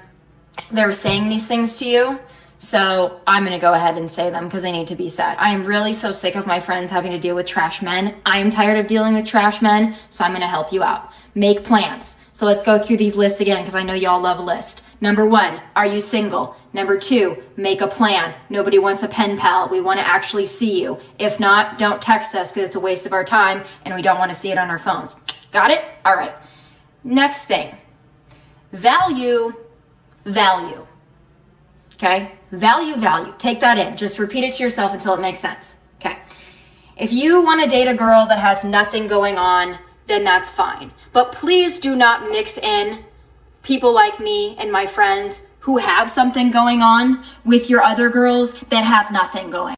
Okay. So she's going to, this is where people are asking me like, how do you know she's in the epiphany phase? This section right here is exactly how I know she's in the epiphany phase. Because these are the words that come out of a woman's mouth when she's frustrated with her long-term prospects. And I've said this in, it was Preventive Medicine was the second book. And in Preventive Medicine, I said that at a certain stage, a certain part of a woman's life, it might not necessarily be the epiphany phase, but like right before that, that's when she starts to have those conversations with herself. And in doing so, she sort of sees the train at the end of the tunnel kind of thing, and she wants to find a way to avoid it. And so a lot of this stuff is when she says, well, she's already said this, men are trash. It's funny that she's coming to this at 27. Usually women come to the same thing she's talking about right around 32, and then they realize just how screwed they are. She's realizing how screwed she's going to be if she doesn't find the right guy, if she doesn't find the dude, the perfect guy who, like I said, checks off all of those bullet points. So she sees the train coming at 30, 31, 32. Usually women have this conversation or they start freaking out at 31, 32 because they realize that they're going to have to settle. Right now, she knows she's going to have to settle, but she realizes she's still attractive enough that she shouldn't have to settle. And what happens is, and as I said in the timeline in book 2 in Preventive Medicine, there are social conventions in Western society that are already pre-established for women so that they have a rationale for why they're still single, for why they haven't met the right guy. So when Tomi Lahren was like 22, 23 years old, she was not having this conversation. She would say, and she would probably say this. She would say, well, I was learning. I was dating guys and I was learning what guys' real nature is all about. Okay. Yeah. But you're also enjoying the peak years of your sexual agency. And you did, I would say this, like probably about 23, which is where I peg women's sexual market value peak years. she wouldn't have thought about marriage. She's upset right now because she's out of her fiance and her split up. If I had to guess, the fiance probably was a nice guy. And judging from the pictures, he's probably a nice guy and probably bent over backwards and probably wanted to be the emotional tampon and probably, again, I'm speculating. I could be wrong, but this sounds like a woman who is really concerned about her prospect for the future. And maybe rightly so, right? I mean, she's like, oh, you guys need to man up and be the one that I want, right? Well, nobody owes you anything. Remember how women will say, well, when you take me out on a date, when guys take out on a date or we go out to dinner or drinks or something, no woman owes a man sex. Well, sorry, no one owes you a great life, Tommy. No guy owes you any of that. I don't care how great your career is. Guys don't care about your career. It's icing on the cake. It's nice if you have it. But a woman can be a barista, look good, and a guy will be happy to be her man. Happy. Especially if it's a socioeconomic thing, that's easy. That's easy pickings right there. But see, what happens is when women get to that point, and again, she's 27, but usually when women get to be about 32, that's when they start coming up with lines like this. Why are all the good guys? Where are all the men who know how to, how come there's no real men? All men are pussified. They don't know how to treat a woman. She's already said that like twice in this video right now. They don't know how to treat a woman. They don't know how to be good. They don't know how to do these things. So I need to tell you, I got to take it upon myself to tell you how you can be a better man for me and enter into my frame. And again, she shoots herself in the foot as a result of that. But it's only at 32 or later on when a woman is realizing that she can't play the game forever. That's when she says, well, guys need to man up and they need to stop dating girls who are 23 years old like me, who was enjoying my peak years back in the day. They know that they can't compete. They know that's competition anxiety. It's one of the first things I talk about in book 1. Yeah, they know that at their 27-year-old self, their 32-year-old self can in no way compete in the same game as her 22-year-old self. They know that, and they see this coming. They know this pretty much for most of their lives. So what happens at that point is they try to say, I'm more valuable because of these things. And so now, when their only real value was their sexuality and their sexual agency when they were in their peak years, like 22, 23 years old, now I have more value.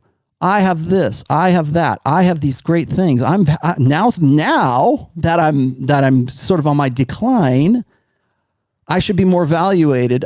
What she's saying is she's saying appreciate value. She says value, guys. No, what you want, Tommy, is for guys to appreciate your value and yours in particular, because you believe you should have more value than just those little hot little thoughts, whatever you want to call them. And you're about to call them something like a thought, I think. Because this is what older women say because they're concerned. They know intrinsically, inherently, evolutionarily that men select for two criteria, youth and fertility. That's what they select for. And you know why any guy on planet Earth right now will be looking at you and going, man, you look like an 8 or 8.5? Because you look young and you look hot and you look like somebody they want to get after, they want to tap. It's not because you have a job. It's not because we're ambitious and we have started our own businesses and we have degrees and all. It doesn't make any, you know what those are? Those are criteria for attraction for a man. For a man. So a man he's got a good job. He's got ambition. He's got drive. He's got passion. He's an alpha male. Yeah. All the things that you think make you an alpha female, those qualities, Tommy, are what make men attractive. And by attractive, I mean like not aroused, maybe arousing too, but that's what makes men attractive. It's not what makes women attractive. Not at all. It's nice. Like I said, it's nice to have. And she's about to throw out the trope here. You guys, you should really want a girl who can carry on a conversation. Well, they tried. They tried to carry on a conversation. You told them to go to hell. You told them that they shouldn't talk to you. They shouldn't be your pen pals. They were trying to do that when you were 22, 23 years old. That's what they were. That's what they thought was going to get them in there. They wanted to be there. They wanted to qualify. They wanted to be your emotional tampon. They wanted to be Johnny on the spot. And where are you now? You're out, you're ex-fiancé, you're ex-fiancéed. You're not divorced, you're ex-fiancéed. That's where you're at. So when women and this is my joke, is when women like of 30, 32, they go, Rollo, where are all the nice guys? I go, they're back in your 20s where you left them because they were ready. They wanted it. You know what? Now that the guys that are older, and she's about to talk about how older guys, now that they're heading up into their 30s, 33, 36, and they're starting to hit their stride in their careers, in their passions, in their ambitions, they're finally seeing some fruits of their labor. They finally have more of the things that make them attractive, the value that makes them attractive. They have more of that. Guess what happens? If they're still single, they have more sexual selectivity. And that's what she's worried about.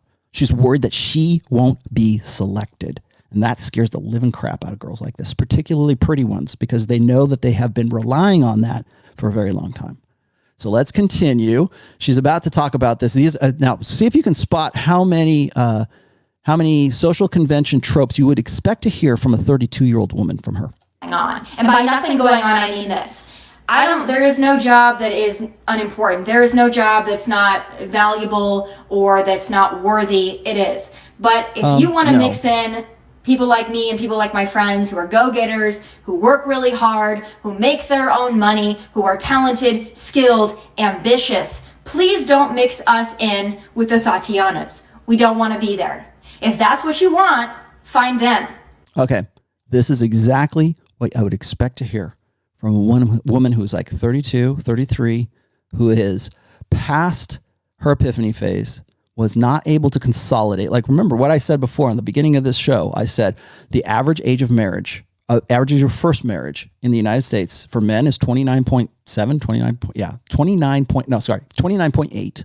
So almost 30 years old.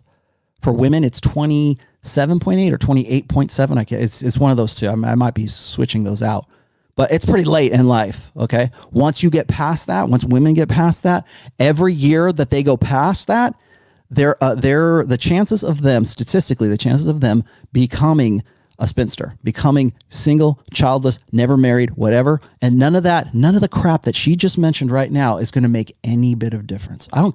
Enjoy your degrees. Enjoy your ambition, enjoy your passions, enjoy whatever you have, because you won't have what you really want. And you know how I know what you really want as a guy who's going to fit into your life is because you wouldn't have done this video otherwise. You would not have done this crazy ass video if this wasn't this is basically, like I said before, this is basically a video version of her dating profile. Here's what you got to do to get with me.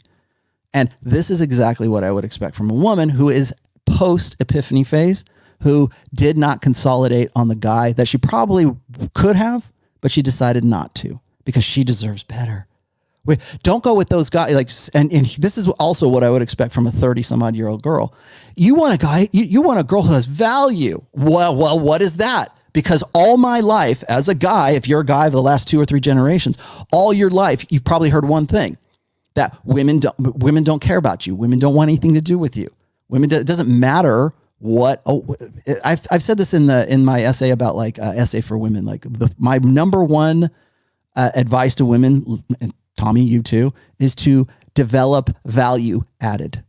And what happens is women think that means be an alpha female, be a bitch, be a bossy woman, be a, whatever it is. And she's proud of that. This is where the hubris comes in. You don't want, she's shaming guys right now by saying, all you guys want is these little Tatianas, right? All you want is this little 22-year-old hottie that you used to be, that you used to play up. Yes, that was you. And that was pretty much all your friends probably as well. All the big ones, the small ones, the brunettes, the blondes, all the girls that you think have something attractive about them.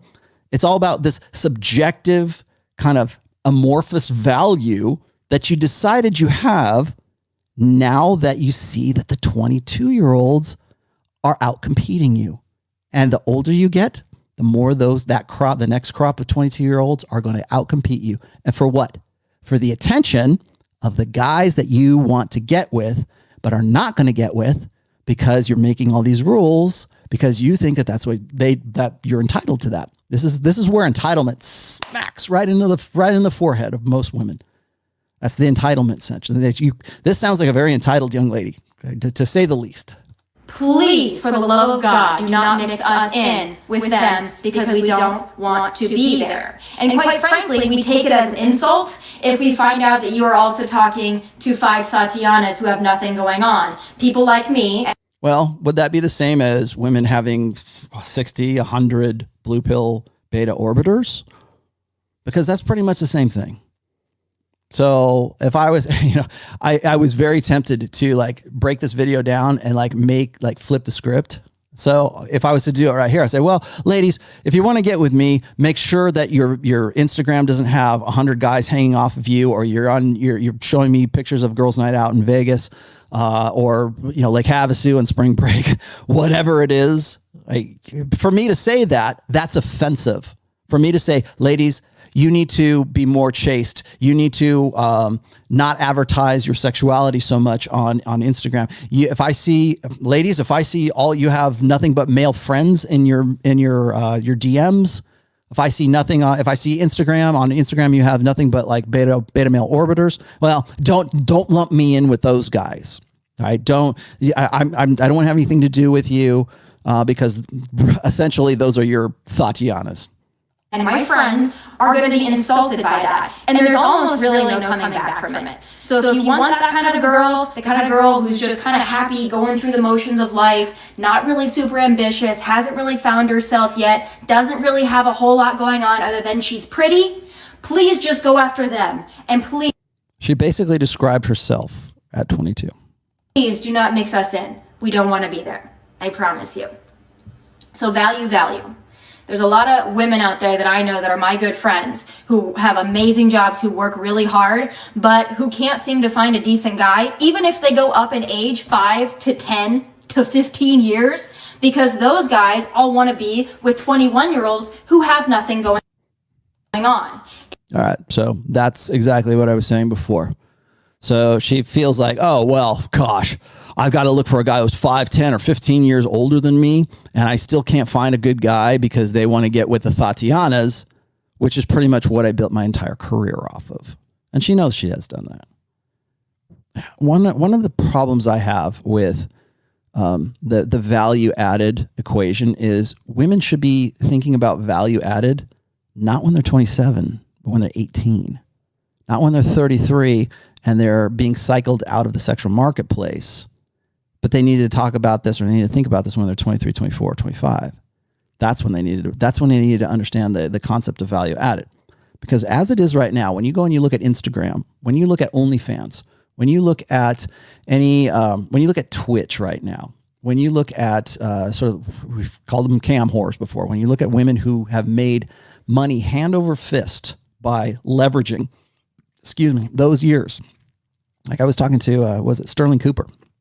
And Sterling was telling me about how when women are in pornography from 18 to about 24, 25 is their prime years. Once they get past 25, 26, that's when they get cycled out of porn. And then maybe later on when they're like 35, 36, if they're still hot, they can sort of come back in as like on the MILF tip, right? They can be MILFs if that's the case. Let me put myself back in here, guys. Sorry about that. So, and why? So why is that? Well, because that's the reality of the market.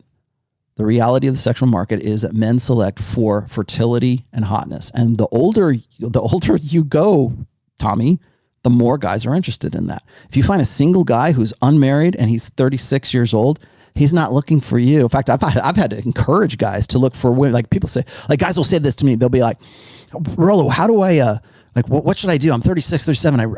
I'm hitting my stride. I'm thinking about maybe getting married, or maybe I just want a long-term girlfriend, but I don't want a Tatiana. I don't want a dumb blonde, but I don't want a woman with baggage. So what they're telling me is they want a woman who's still hot and fun and sexy that they can have a good time with. And they don't want the girl who's kind of ditzy, but they also don't want the girl who is like 32, 33, still full of themselves, has one kid from a prior marriage, or has some kind of baggage, or has some sort of feminist, crap in her head, such as Tommy here. They asked me like, so what should how do I win? And I've always said, you need to look for women between the ages of like 25 to 27. So that she kind of fits into this, but she's sort of damaged in the sense that like her software has been corrupted. She doesn't. She think like I would not suggest you search for a long-term relationship with Tomi Lahren or a woman like Tomi Lahren. Not until she learns a little bit of humility, and she's never going to learn humility. I hate to say that. Well, maybe I don't hate to say that. The average woman that is speaking and is of the same sort of mind virus that Tomi Lahren has. That's not a good candidate for marriage. And I think most guys figure that out.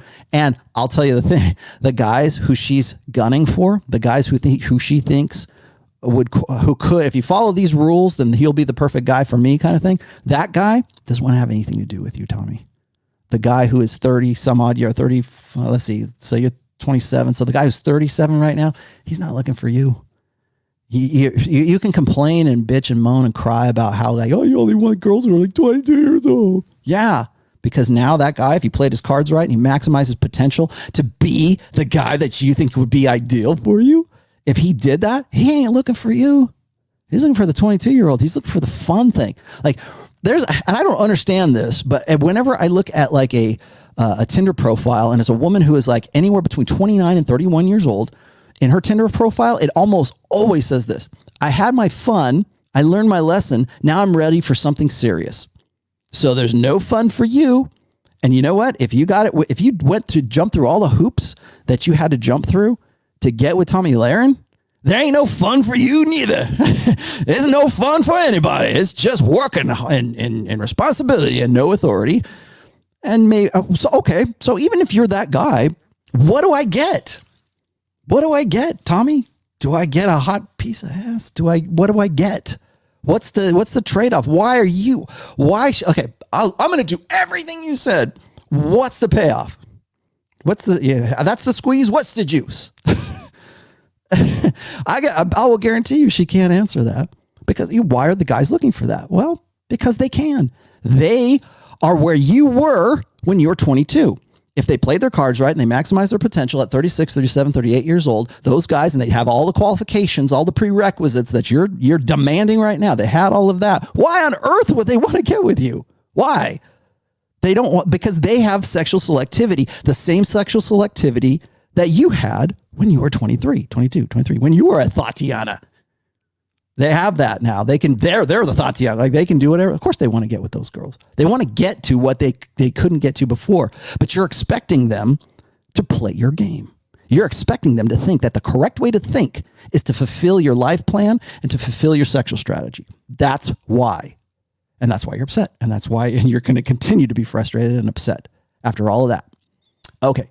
Keep going. It gets so much better. It's very unfortunate. I don't think it's going to be fulfilling. But I would say to the men out there, kind of maybe find a woman that you can talk to, communicate with, might actually have her shit together, might actually be ambitious, like you, and have something going on or want to have something going on. I don't care what she does. She doesn't have to be on TV. She doesn't have to be a PhD. She doesn't have to be a television producer. She doesn't have to own her own company, but be ambitious and have something going on. Those women out there are going to be a lot more fulfilling to you. You're actually going to enjoy your time. And if you actually might want a sustainable and healthy and stable relationship, that's probably the kind of girl you're going to need to find. Okay. Not so what she's describing here is in short. Let me translate this to you. I know Donovan is doing his womanese. Let me transcribe this for you in womanese, in woke, which is for I tell you, for a conservative, a girl who's made such a living off of conservatism, she's very woke here. She doesn't want to be called a feminist, but she's still very woke in this sense. And the reason I'm saying that is because what she's saying is that, guys, the only way to have a satisfying life is to do what women tell you to do. You want a rewarding relationship, and you don't want to be headed for disaster and divorce, because clearly she knows, right? Like you want to know how to do that. You want to have a good relationship. You want to have a good satisfying. You want something rewarding. Do what I tell you. Don't go with those little hotties that I used to be. Don't go with them. You want a relationship that's based on feminine correctness. The only correct way to have a marriage or a relationship, or like maybe hey, guess what, Tomi? Maybe they're not looking for a relationship. Maybe they're looking to spin plates, finally, because now that they're the guys that you want to get with have that selectivity, maybe they just want to be non-exclusive. You know, you say, well, are you single? Yes, very single. I say, I'm so single, I'll add you to my roster. You know, because you don't imply exclusivity. That's the fundamental cardinal rule of spinning plates. Never imply exclusivity. But what she's describing here for you, and this is the translation, is do what I tell you to if you want the man card. Do what I tell you if you want to be considered a real man. A real man does what I tell him. A real man would know all this. He wouldn't even have to be told this. He would already know this. And that's why I'm so frustrated, because I can't find a real man. Yeah, I'm sure you can't, because the criteria for the man card for a generation of boys and men who have been confused by your feminist ideology for so long, they are confused about masculinity. They've been told that masculinity is bad. They've been told that masculinity is ridiculous. They've been told that conventional masculinity is something to be feared, or it is obfuscated, right? It's confusing. So they make it subjective. I'm a man. I just decide what a man is. There's no objectivity whatsoever to it. And this is why you're frustrated with that. Because for the most part, when you are demanding this conventional masculinity and you're making all of these qualifications for guys, they don't care. You think a generation of men who have a subjective definition of masculinity for themselves really are going to you think the juice is worth the squeeze? Your juice is worth the squeeze? I don't think so. But this is the shaming tactic. So I know a lot of MGTOWs, and I see you guys in the chat right now too. It's like a lot of MGTOWs say, well, she's in the shaming. Yeah, she is, but that's the default. She doesn't think she's shaming. She thinks she's helping, really. She's oblivious to the fact that she's shaming. Most women are. Like when women shame guys for oh, you're not man enough. You need to do this. You need to do that. You need to cater your entire life to my mating strategy and my life strategy because that's the correct way to do things. When you encounter that woman, she's oblivious she's oblivious to the fact that that's what she's doing. She doesn't know, but Tomi Lahren doesn't know that. She doesn't know what she's talking about. She just thinks that that's just the way it should be. It's how it should be. It's in the Bible. It's in this. It's in whatever. She doesn't know. She's just oblivious to it. The Tatianas who just want to look cute and post Instagram stories. Now, I love a good Instagram story. Y'all know I do. I love a good boomerang. I love a good whatever. But if that's all you do, men, if that's all she does, probably Houston, we have a problem. I'm just going to let you in on a little tip. The next thing on my list is this: consistency. It really does not help me or my friends or any woman in general if you are really cool and you're really interested when you first start talking to them, and then give it 3, 4, 5 days, and all of a sudden you're not consistent anymore. You don't make plans. You don't really care. You kind of fade in and out. You're talking to 5 other Tatianas. Consistency is important. Now, if you want to be inconsistent and you want to ghost and you want to fall off the radar, that's fine, but I'm going to give you a pro tip. People like me and people like my friends, we aren't going to really give a shit after that. We don't really care. The F's have been given and we're kind of done. I'll tell you this from personal experience. Once I'm turned off, I am turned off and I don't care anymore. Because at one point, I probably did care. At one point, my friends, they probably did care. They probably did like you because you expressed interest and maybe you were cool and maybe you were kind of fun to hang out with. But if you're not consistent and you fall off the radar, I give you maybe 1 to 2 chances to fix that because I'm a very direct communicator. Women, this is important. I will communicate to you. If your communication isn't great, I will let you know that. I will let you know that more effort is needed. But if you don't heed that warning and I have to warn you twice, I'm done at that point. Does anybody feel like if you were dating this chick, it would be like dating the HR director? Like, okay, you have 3 tries. And if you don't, well, then you're out of here. I'm a very direct communicator. This is what I would expect from HR, right? This is what I expect from she must be a real joy to work with if you worked with her. Because that's really, and it's, again, like it goes back to the alpha female kind of vibe that she's talking about here. But I want to get back to just really quickly the part where she's talking about consistency. Again, this is 2020. Men, you have to balance consistency with pragmatism. If something is not paying off, if guys are interested in you, ladies, Tommy, if a guy is interested in you and you got something going and you're not responding to him, or maybe you're so busy being, earning value and being this valuable person in your production studio or whatever the hell it is you're doing, and things aren't working out because of logistics. If that guy blows you off, don't be surprised. Don't be surprised, because, guys are not, this is 2020. If the guy that you think is high enough value to date, yield to the princess, if that's the guy and his interest is waning, or you think he's inconsistent, it's not, it must be because he's seeing other girls. No, he might have lost interest in you, and then maybe he's seeing other girls. It's not his fault. It's not because he's a player. It's not because of anything. It's because of pragmatism. If this is a dead end, I'm going to go down this street instead. This is exactly why I tell guys, spin more plates, date non-exclusively. Imagine getting one-itis for this girl. Imagine thinking she's your soulmate.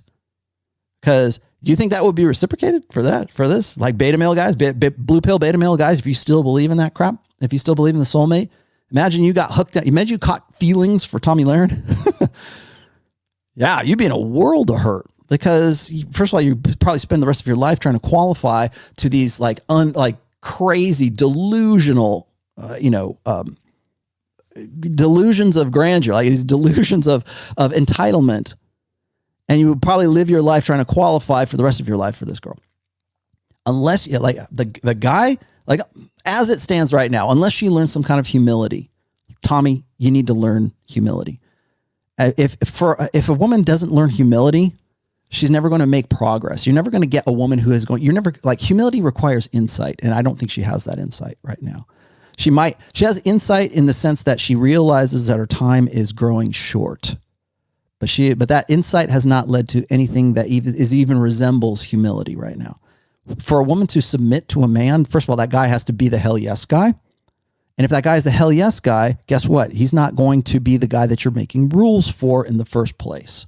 You're not going to be, Tomi, for all of this thing where you're talking about consistency and value and have a plan and all this other crap, that guy, for the guy that you think you deserve, for that guy to do all of that, the fact that he would do that for you will disqualify him from being the hell yes guy, because he will do everything for you. He will be the guy. I think it was Pook who said this. He said the surest way to make a woman miserable is to give her everything she wants. You would be miserable if you found a guy who did all of these things. In fact, probably the next guy that you get with, the guy that you think is so hot that you will leave the country for, you'll quit your job for, you'll say screw your family, you'll change your religion. That guy, the guy that is just so much your ideal that you will do anything for him, that guy is not going to follow any of these rules. And if he did, he wouldn't be that guy. So keep that in mind as you get further towards your epiphany phase. Like I said, I think she's pre-epiphany phase right now, but she's aware enough of what's going on. I think more and more women are going to become a little bit more aware of the epiphany phase, or what the results, or the consequence, I should say, of what the epiphany phase are in the future. So to be right now, she can talk like this because she looks like this.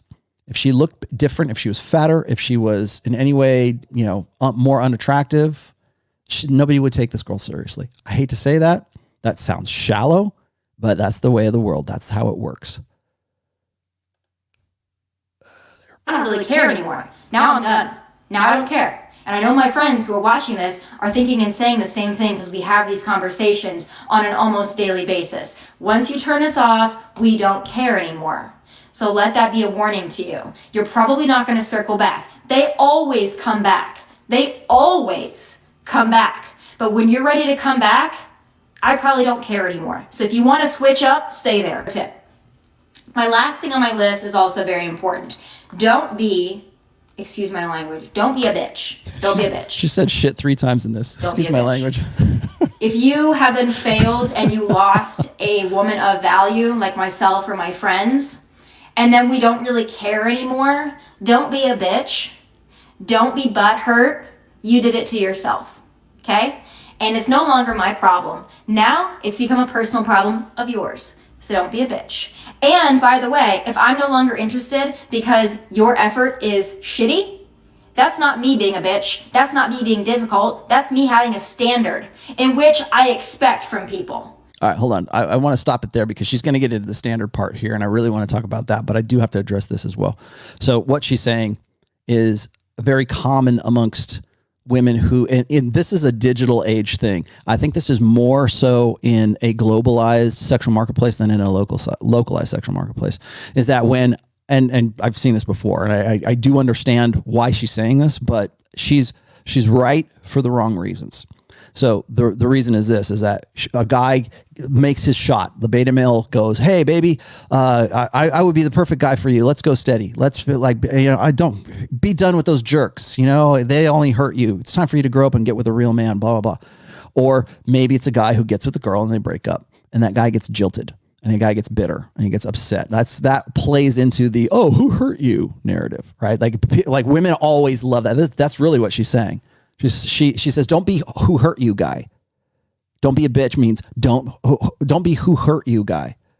Don't be the guy who every woman, if you say anything, remember, this is how women silence you, by the way. This is not so much shame as it is a silencing tactic. And it is, if a woman wronged you or if you are in any kind of relationship, like men never have any reason to complain. It's always your fault. In fact, this entire video is nothing but your fault, guys. Everything she wouldn't have had to do this if you guys had just been better men. You'll hear that in church sermons. You'll hear that in music and popular music. You'll hear that. You'll read that in articles. You will see that narrative everywhere. Everywhere. Be better. If you were better, if it wasn't for men, we wouldn't need to make OnlyFans accounts. If men were just better, then we wouldn't have Pornhub. If men weren't just better, then we wouldn't have to become porn stars. We wouldn't have to do these things. We wouldn't have to have this conversation if you guys would just learn and be better and just get it. Right? So when you get jilted, when you aren't better, or when a woman decides that maybe you're not the hypergamous optimal situation for her, and she decides that you're out and another guy's in, or you're out and she's going to go on and sow her wild oats or go and see what her other prospects are, whatever that is, again, that's her prerogative, right? But it's not your prerogative to ever go online and say she did me wrong, or women are like this because a girl did me wrong. That's what she's getting at. That's what she means by don't be a bitch, is never complain. Shut up. Take it on the chin, sucker. Whatever. You have no place to ever besmirch her reputation, her integrity, to ever say anything like she did this or she did that, or women are this way, or women's nature might be like this. You're not even allowed to ask the questions. You're certainly like, you want to know why I get in so much trouble? It's because I ask the questions. I connect the dots. And women don't like that. Anything that is unflattering to female nature, that might be a universal unflattering aspect of women's nature, say that, and you're the guy who's the bitch. I do have high standards and high expectations. My friends have high standards and high expectations. Do you want to know why? We've worked for those. Okay? We work hard. We're successful. We take care of ourselves. We try to look cute. We or have a desire to be something more each day, okay? That's why we have the ability to be somewhat what you call difficult. It's not difficult. We just have a baseline standard. And if you can't meet that standard, that's okay. A lot of men cannot. But if you are one of those men out there, and I have them all over my DMs, sometimes I check them, and you guys are like, what would it take to be with someone like you? What would it take to be with your friends? What are girls like you? What are they looking for? I laid them out for you very simply there. Tommy, let me explain something to you. The guys who are in your DMs who ask you those things, by the very act of them typing it out, by the very act of them uttering those words, what do you really want? What do you need? You know what? That disqualifies them automatically. If they have to be taught, and again, this goes back to just get it. If a man has to be taught how to be masculine, if a man has to be taught how to get with a girl, he's not the girl for her, or he's not the guy for her.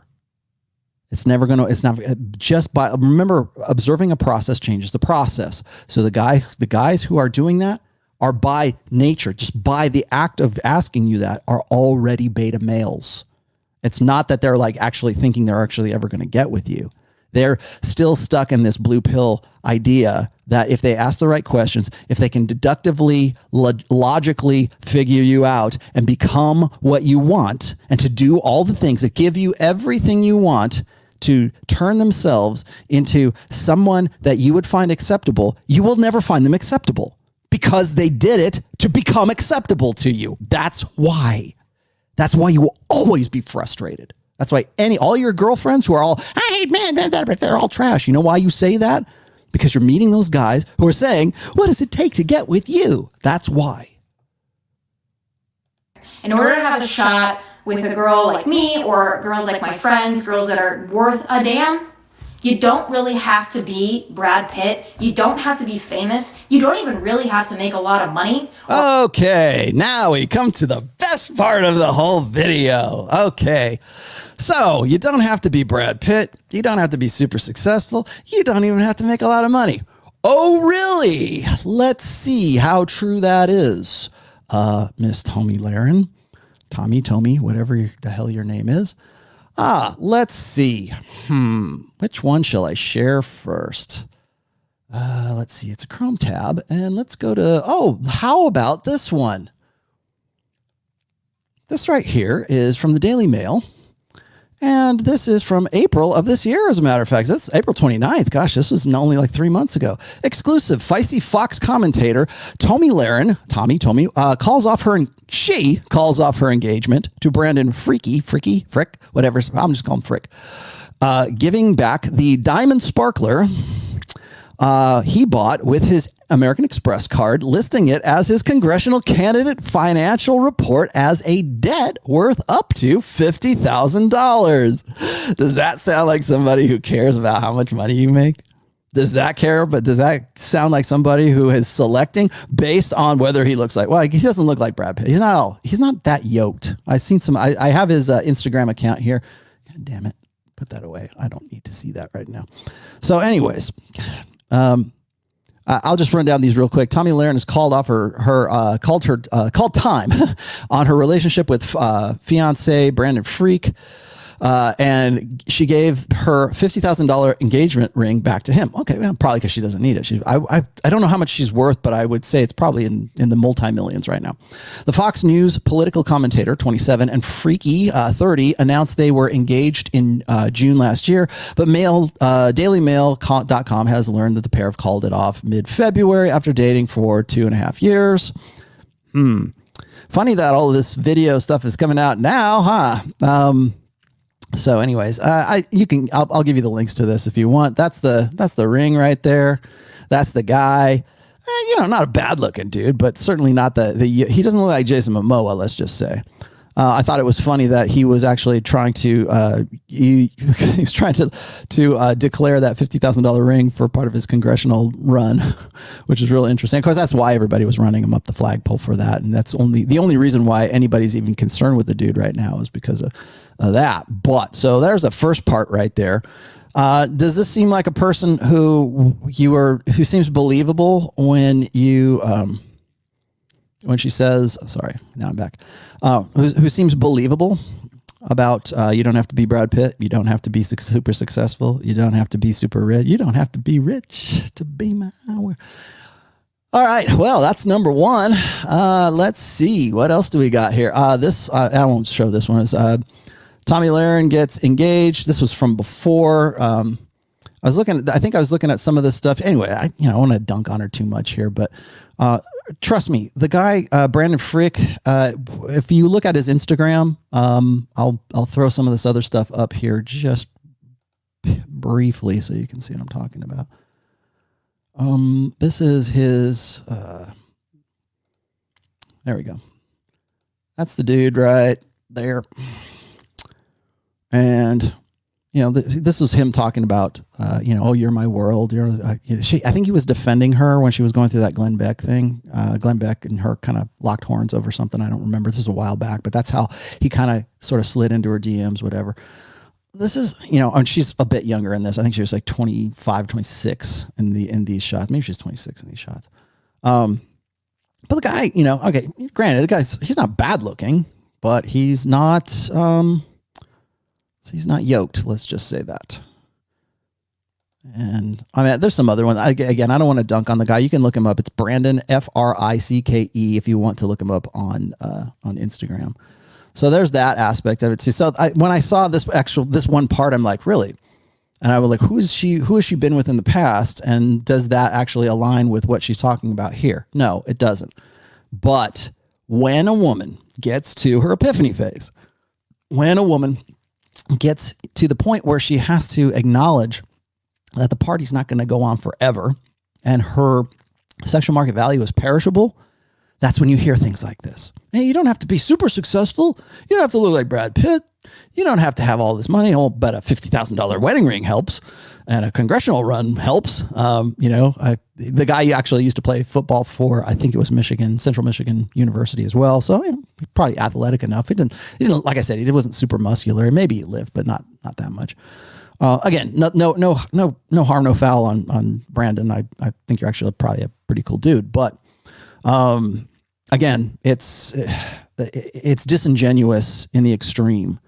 But again, women don't see that. This entire video is an exercise in solipsism, and I think that when you, like, courtesy of Facebook, thank you, Mark Zuckerberg, we can now sort of do a compare and contrast, right? This is not me hitting back. It's not me trying to like flame her or anything. I'm just like, let's look. Okay, well, that's what you said. That's your claim. That is your point, your premise. Allow me to give you a counter premise. It seems to me, Tommy, that you don't really follow or historically you haven't followed. Maybe things have changed. Maybe it doesn't matter anymore to you. I mean, you did give back the $50,000 ring, but you got a $50,000 engagement ring. I would presume that this guy's, earning capacity had something to do with your decisions, or I'm led to believe that at least. So we got some clouds coming in here today, getting dark. All right, so let me finish this. It's very brief. This is the last little bit of it, and then I'll get to super chats. Or have a really fantastic job. You just have to be determined. You have to be in some way successful in that you want to attain some certain kind of success for yourself. You're driven. You have goals. You can handle a woman with standards. That's not going to turn you off. And you're going to put let's continue. in the effort to be with somebody like myself or my friends. Why do I want to put in effort? What do I get for my effort? More difficulty? What's the upside? Oh, you got a girl who can talk to you. Okay, what are you going to say? All of the value that she presumes that men would make an effort for is all subjective. It's all relative to the girl, and in this case, it doesn't seem like that's something I really want to get into. Deserve that, and we will not compromise our standards. I tell you this: it will be a cold day in hell when I chase a man. And I know that's the same thing for my friends as well. And if my friends are listening and they're thinking about chasing a man, please, for the love of God, do not. All right. This was the last part, and I really wanted to, I'll play the very end of this here in just a second. What she just said right here is, it'd be a cold day in hell when I chase a man. Primarily, that sounds like she's kind of pissed off at whatever was going on between her and Brandon. Sorry, Brandon. That's what it sounds like. But for a woman, 27-year-old woman who claims not to be a feminist, not to identify as a feminist, she has essentially regurgitated, parroted back the prime directive of feminism. And what is that, gentlemen? What is that, class? The prime directive of feminism is never do anything for the express pleasure of a man. That is the prime directive of feminism. And here we have it, black and white. So when I say Tomi Lahren is a feminist, it's the same feminism, it's the same impetus, it's the same energy, it's the same narrative, it's the same mind virus that, I don't know, who else? You take Rachel Maddow. Same thing. You are basically Rachel Maddow. You're just Rachel Maddow you just look hotter than Rachel Maddow. Rachel Maddow looks like a 12-year-old boy. you look nice and maybe I can hold your hand at church, but you're the same feminist, exactly the same feminist that you would criticize for having fuchsia hair as you just did, like Lena Dunham, right? Don't call Lena Dunham, don't get all, I can't believe I'm going to defend Lena Dunham here for a second. Don't hate on Lena Dunham when you basically have the same pathology, feminist pathology that Lena Dunham has. That's where this comes from. Your entitlement. It's a different, like I said, it's a different brand. It's a different context. It's a different application, but it's the same ideology. And you will never understand that until you find some humility, until you find some insight, until you realize that the game is not what you want it to be. And men are not going to play that game with you because they don't have to play that game with you. They don't want to play that game with you.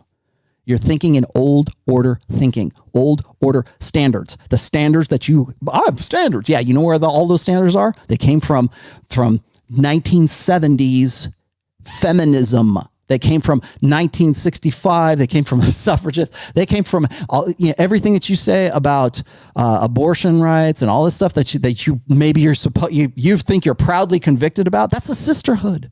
You're still part of the sisterhood, Tommy. You're still a feminist, and you will always be that way until you find some humility. You're never going to find humility. Why would you? You're insulated against it. Your brain is not in the, you will, I shouldn't say that. You will find humility eventually, but it'll be too late when you do find it. So bear that in mind, Tommy. I'll just finish this out really quick here. Because there is not one single man on planet Earth, okay, that is worth making any woman feel like she is not good enough.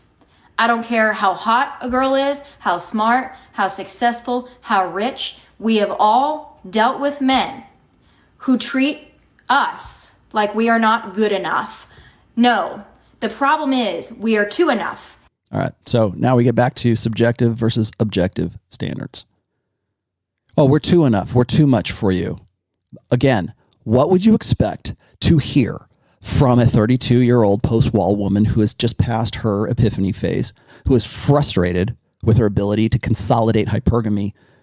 She's going to, what do you hear from them? First thing is the hate for the Tatianas, right? The girls who are 22-year-old, the girls who are in the prime of their lives and have prime sexual selectivity, who are poaching the very few high-value men that they want to get a hold of, that they would like to settle down with. So they shame those girls who they used to be. They shame the men who want to get with those girls, who they also like to get with when they were younger. And now it's all about, well, men are threatened by us. This is standard feminist pablum. It is the standard boilerplate for feminism. Men are threatened by us. We're too valuable for you. She might as well just go be a dancer on stage with Beyonce at the next feminist rally that she puts on or whatever. She may as well become a backup dancer for Beyonce at this stage, because that's all she is. It's exactly the same message. It's just different. It's just packaged differently. The same thing.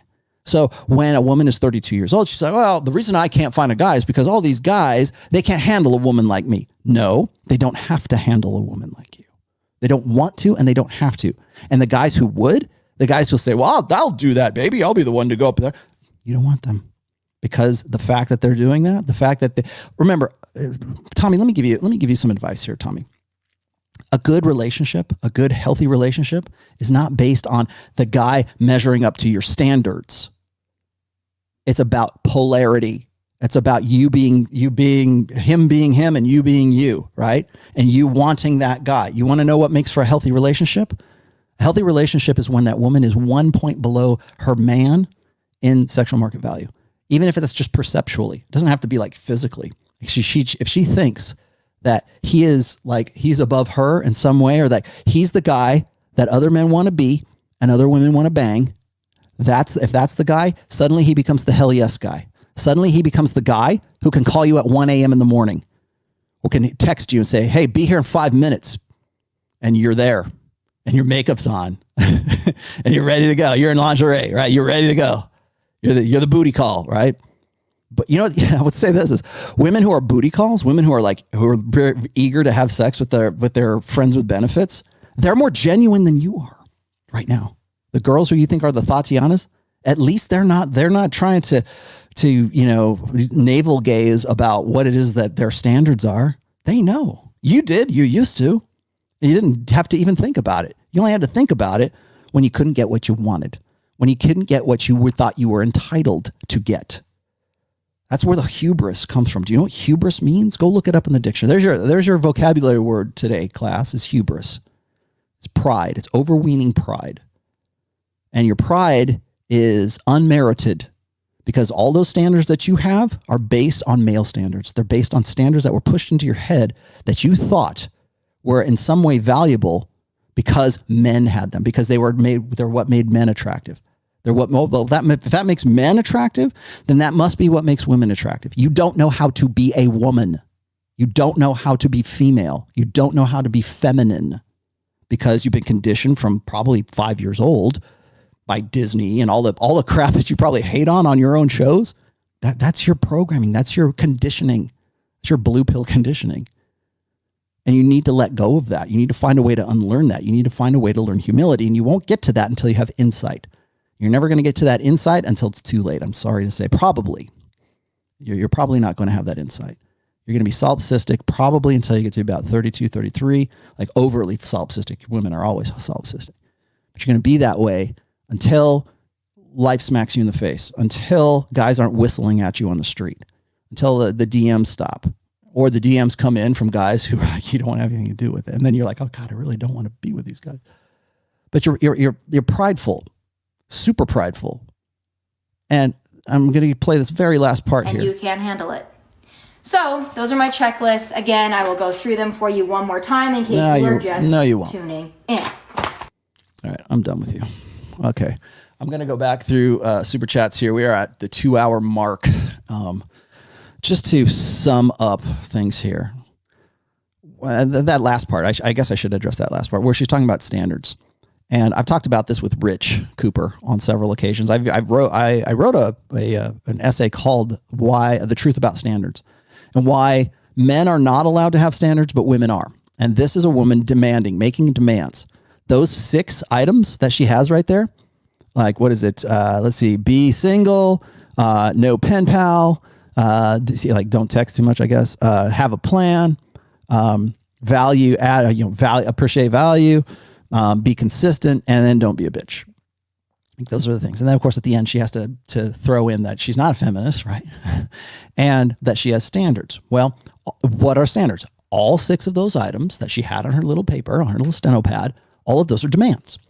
So when I or Rich Cooper or anyone really puts out a tweet that says, be feminine, have long hair, learn how to cook, bang your boyfriend/husband regularly, be sexy, be fun. Like if you give 3 to 6 to 7 items on what would improve relationships between men and women lose their minds, absolutely lose their minds, because women believe that there should be no standards for them, that they should never be held to any standards.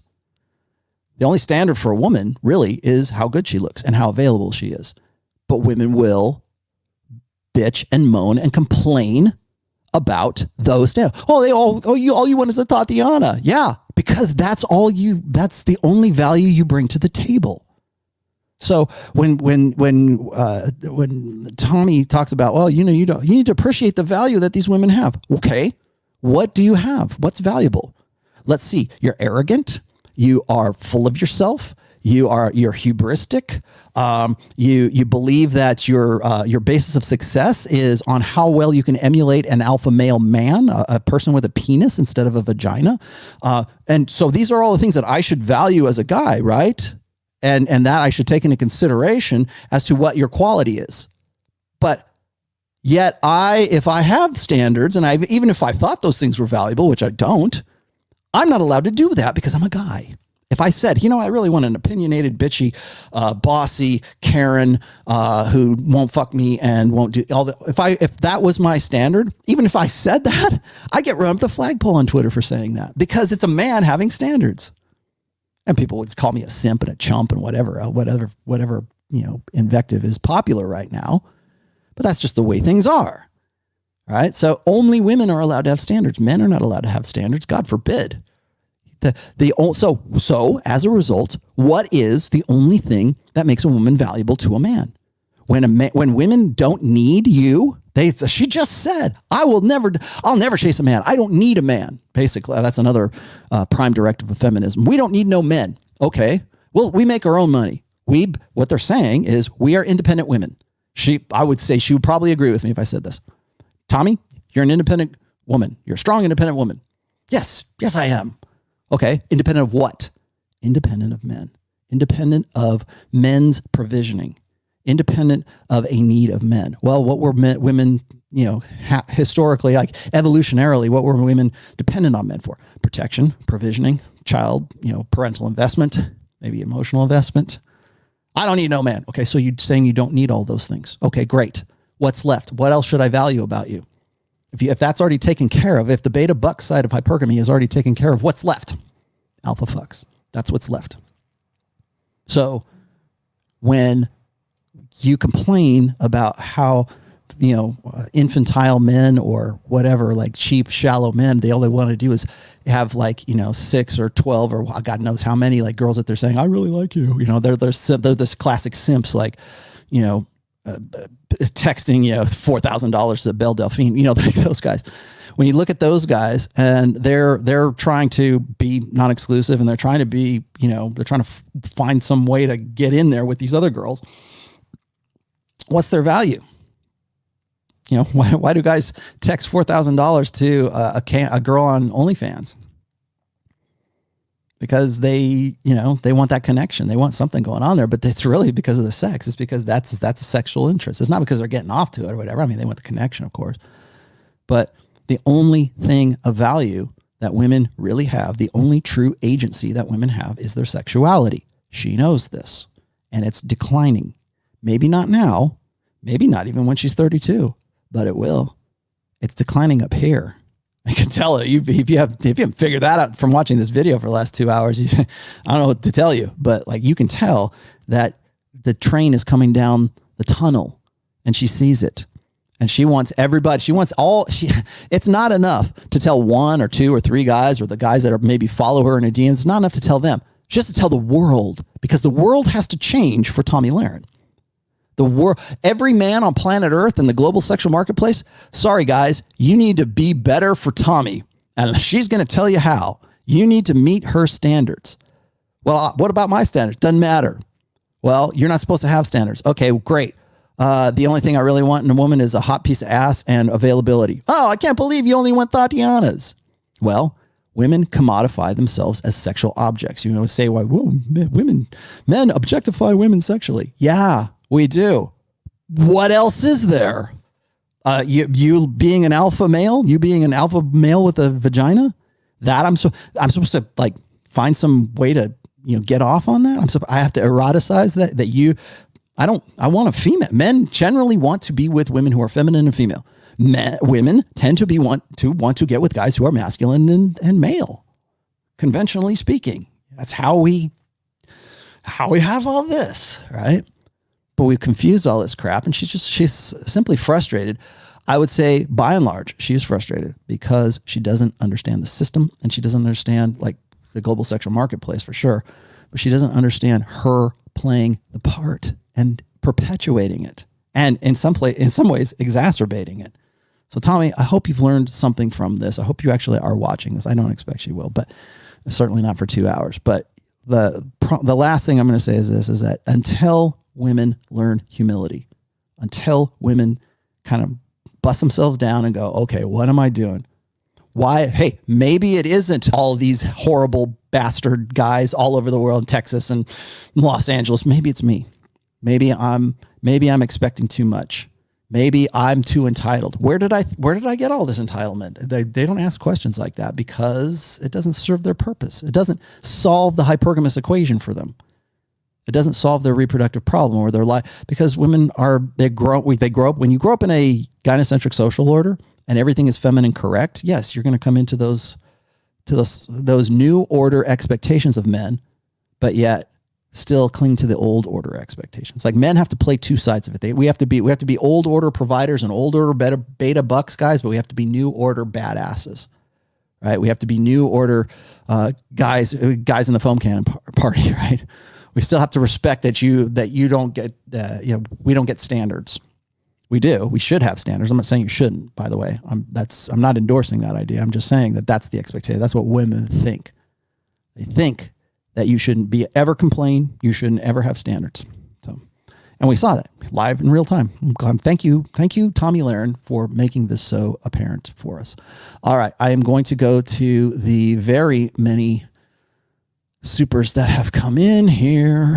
Oh, and somebody even gave me a sticker. Thank you. Okay, first things first. I don't know who this was from. Oh, yeah, I already answered this one. It says, Rollo, after your fourth book, what kind of genre in fiction are you interested in instilling aspects of? So I'm going to still write under Rollo Tomassi when I decide to write the next book after that. And I don't know yet. There's so much like fantasy and science fiction. It's so impacted. I probably want to do something a little bit more realistic, real based, like now, like modern times. Nobody writes that stuff. Everybody writes fantasy. Everybody writes, superhero. I'm not saying there's anything wrong with it. I love it, but I think I want to do something that's a little bit more reality based. The Plumber Speaks, $10 is Tomi's solipsism on full display. Yes. She honestly thinks that what she finds attractive in a man, all men would find attractive in a woman. She's very out of touch with the sexual marketplace, and probably because she lives in a bubble. She lives in that celebrity bubble. She lives in the Fox News bubble, and she exits that bubble when she comes on Facebook and does stuff like this. So, let's see. So she honestly thinks I would find attractive. She basically is a man in a dress, not attractive. Here's the thing. She could be. And I think that's one of the reasons that she has such appeal. She's kind of like one of these girls. It's like, I think maybe not Lauren, maybe Lauren Chen is a bad example of this, but she's like one of these heir apparents to Ann Coulter, right? She knows that Ann's going to be cycled out at some point, and she wants to be right there. She wants to be the next one. Candace Owens, I said, was another one. Candace Owens is a good looking, woman, and she's smart. I would still lock horns with her with respect to responsibility versus authority and how to solve the quote unquote male problem, masculinity. She would probably take a lot of the same arguments that Tomi Lahren does, because Tomi Lahren doesn't understand that men have been systematically demasculinized since like the early 70s. She's way too young to really appreciate any of that. So she doesn't understand that the social engineering that's gone into confusing men about masculinity and confusing men about or obfuscating it, like deliberately confusing men about masculinity. I don't think she can appreciate that. She's only appreciating the consequences of that because it inconveniences her. It's not because she has any genuine interest in it. It's just like it's an inconvenience. All these pussified men. Yeah, it's an inconvenience for her. That's why she's upset about it. Christian Matiko says the video keeps crashing on mobile devices, Rollo. Well, you mean my video or her video? I don't know. All of Tomi Lahren's mannerisms are masculine. This is Nikeah 31. He says all of Tomi Lahren's mannerisms are masculine. She won't view it that way. Of course not. She's instead shift all the blame to men. Yeah. And just on that tip really quickly here is when this happens and the woman who is saying pretty much the same thing and she's not a celebrity or she's not as attractive as Tomi Lahren, I don't want everybody to think that like this is like, she's representative of the whole of womankind and Western civilization and militant femininity. No, the reason I wanted to put her out there is because all of the articles and all of the things that she was talking about in this video they have parallels. They resonate with the red pill that we've been talking about for 18, 20 years now. So yeah, I mean, yeah, I think a lot of guys think, well, she's shaming men. Yeah, but that doesn't mean like when women shame men, they're rarely are they as overt as Tomi Lahren. And rarely do they do so with such obliviousness. Like women are oblivious to the fact that like they'll say, "Oh, men are shit," or "Men are like what was she saying? Like, well, men have issues, or all men are trash." Now, that's what I would expect to hear from a feminist, right? A really militant feminist like Gloria Steinem. I wouldn't expect to hear it from Tomi Lahren, but that's why I ran her up the flagpole today. It was because feminism is not just for Lena Dunham. It's also for the girls on Fox News. It's also for Tomi Lahren. It's also for the girl sitting next to you in your evangelical church. They are, but they're oblivious to it. And she is too. Ola. He's my favorite guitarist now. Start over from the beginning. No. Don't worry. I should say that I don't want to blow you off just real quick, but Ola, here's the thing is I know guys are saying, well, your videos are getting cut off because they're overly long or it's either StreamYard or it's YouTube, whatever. I know that. I figured it out though. So what it is it's a compiling error. And so when I do, like right now I'm at 2:15, so probably about 15 minutes of this will get cut off because cutoff time seems to be about 2 hours. So what I do is you'll notice that I intentionally wait about 5 or 10 seconds before I actually start the intro. And I do that because I'm now chopping that little bit off for the replay, and then I recompile it, and then the whole thing comes back on and it's fine. So I do know about it. I am adjusting for it. Unfortunately, it's a pain in the ass, but do what I got to do. Okay. Okie MGTOW says she gave up 3 engagements. Let her die alone. Did she give up 3 engagements? 3? I didn't know that. I only knew about Brandon, and that's the most recent one. That's probably the most raw. That's weird. Did she get 3 engagements? I don't know. I'll have to look that up. I promise I will look that up. Okie MGTOW says, I'm a meat popsicle. Good for you. I live and die as a free man. Well, yay for you, MGTOW. Marcello, I hope I'm saying that right. MJ gave me $9.99. Please make sure you upload the entire stream because it does not work. Yeah, I know, dude. I got it. I figured it out. If it doesn't work for you immediately, come back to it in 3 hours and it'll be okay. I'm aware of it. I have a fix for it. So there you go. And Atham gave me a $2 sticker of a little fox with a heart. So okay, thank you, Atham. Oh, he also says this. I keep attracting women who have boyfriends or are married. What the hell is wrong with me? Is it with you or is it with them? Is that just the realities of where you're at? Like, if you're on Tinder and the girl's description says, I'm married, I have a kid, but I'm looking for some fun outside, he knows the problem might be with you. Because if you're seeking those girls out, I don't know. Hard to say. Again, we live in different times. So the game has changed, but the nature has not. Black Sheep 499 says, hi, Rollo, your live stream keeps cutting off. Yeah, dude, I know. It's already fixed, or I have the fix for it. If you go and you look at the last ones I've done, they're not cut off. They're fine. They're saying the live stream is cutting off their phones. It's solid on MacBook Pro. Oh, thanks, Sambata. I think you got, is it the live stream is going on right now, or is it the live stream that is, gets chopped? And was it happening right now? I don't know. I'm still live, I guess. John Doe says her old tweets she deleted. Oh, I will go check those out. Thanks, John. Bacon comments says, same guys in the comments that are, dude, bro, she's a 4 at best, and no woman over 23 is hot, up to your standards, bro. Have internet connection or have internet issues. Coincidence? Yeah, it might be. I don't know. I don't know how selective, how selective you can be about like ditching people out of the chat or ditching people out of the feed. If you got ditched or if you missed part of this, trust me, it'll be back up. I will recompile. And that's another thing as a dude, bro. Like guys who say, like, whenever I do I do this thing on Twitter where I talk about like, oh, it's an old game. It's an old game. Which is how would you open? When I put that up on Twitter, it's almost always the same thing. Guys will go, I wouldn't open. I would never open. She doesn't look like a quality. I'm too cool to open her. That's the same energy, right? Like you wouldn't go and hit Tomi Lahren at 23 years old.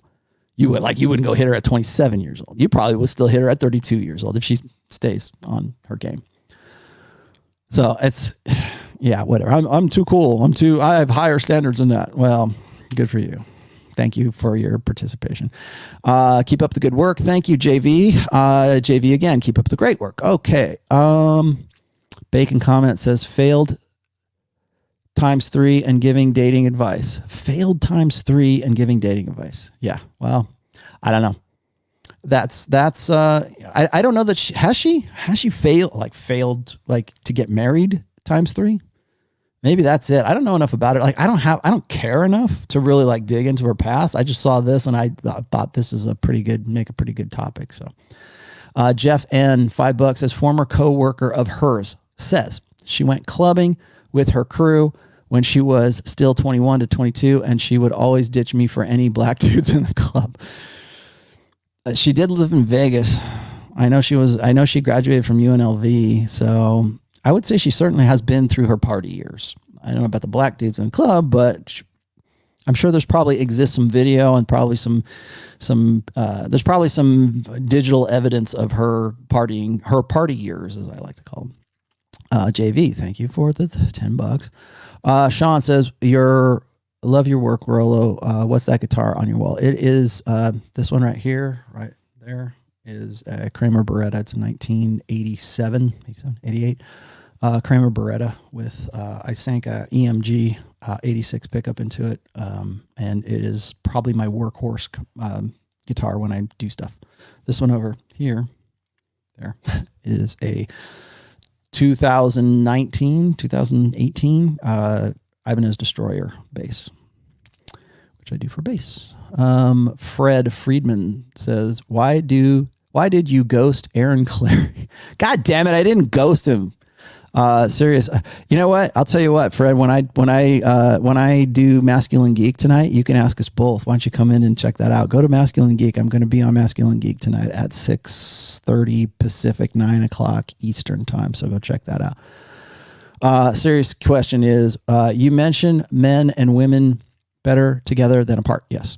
But Generation Y and Z, Tommy included, seems delusional. Yeah, because they're still struggling with the transition from an old order way of dating and intersexual dynamics to a new order one. Eastern Europe, Southeast Asia, American women worth it? Any women? John from Modern Life Dating would probably tell you no.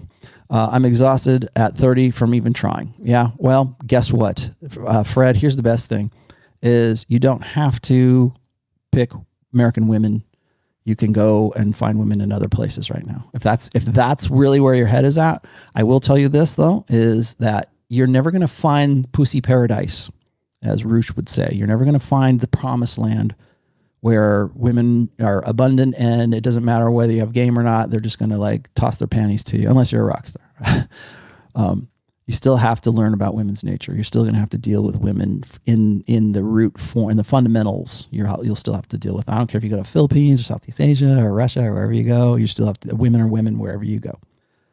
So bear that in mind. Yes, are women in the United States more like Tommy, more like hubristic? Yes, they are.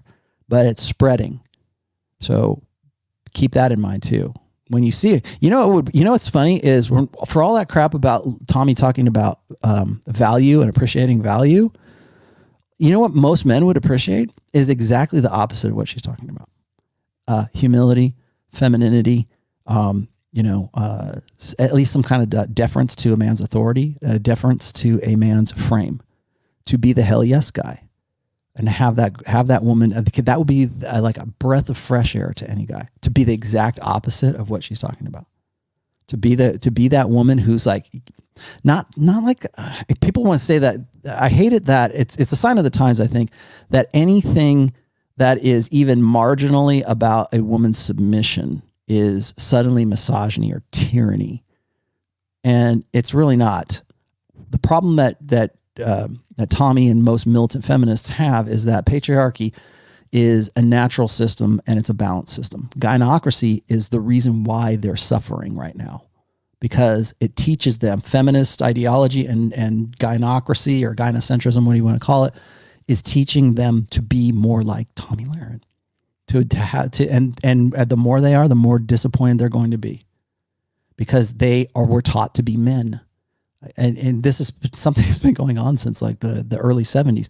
We feminize men and we masculinize women. And for all of that, for that last 15-minute rant that she put on there, it opened my eyes to one thing, is that she doesn't know why she is where she is. She doesn't know why she's suffering the consequences of things, because she thinks it should be one way. She thinks that the game should change for her so that she can play the game better. Or men owe it to women to do what they say or to play the game that they believe that they ought to be playing.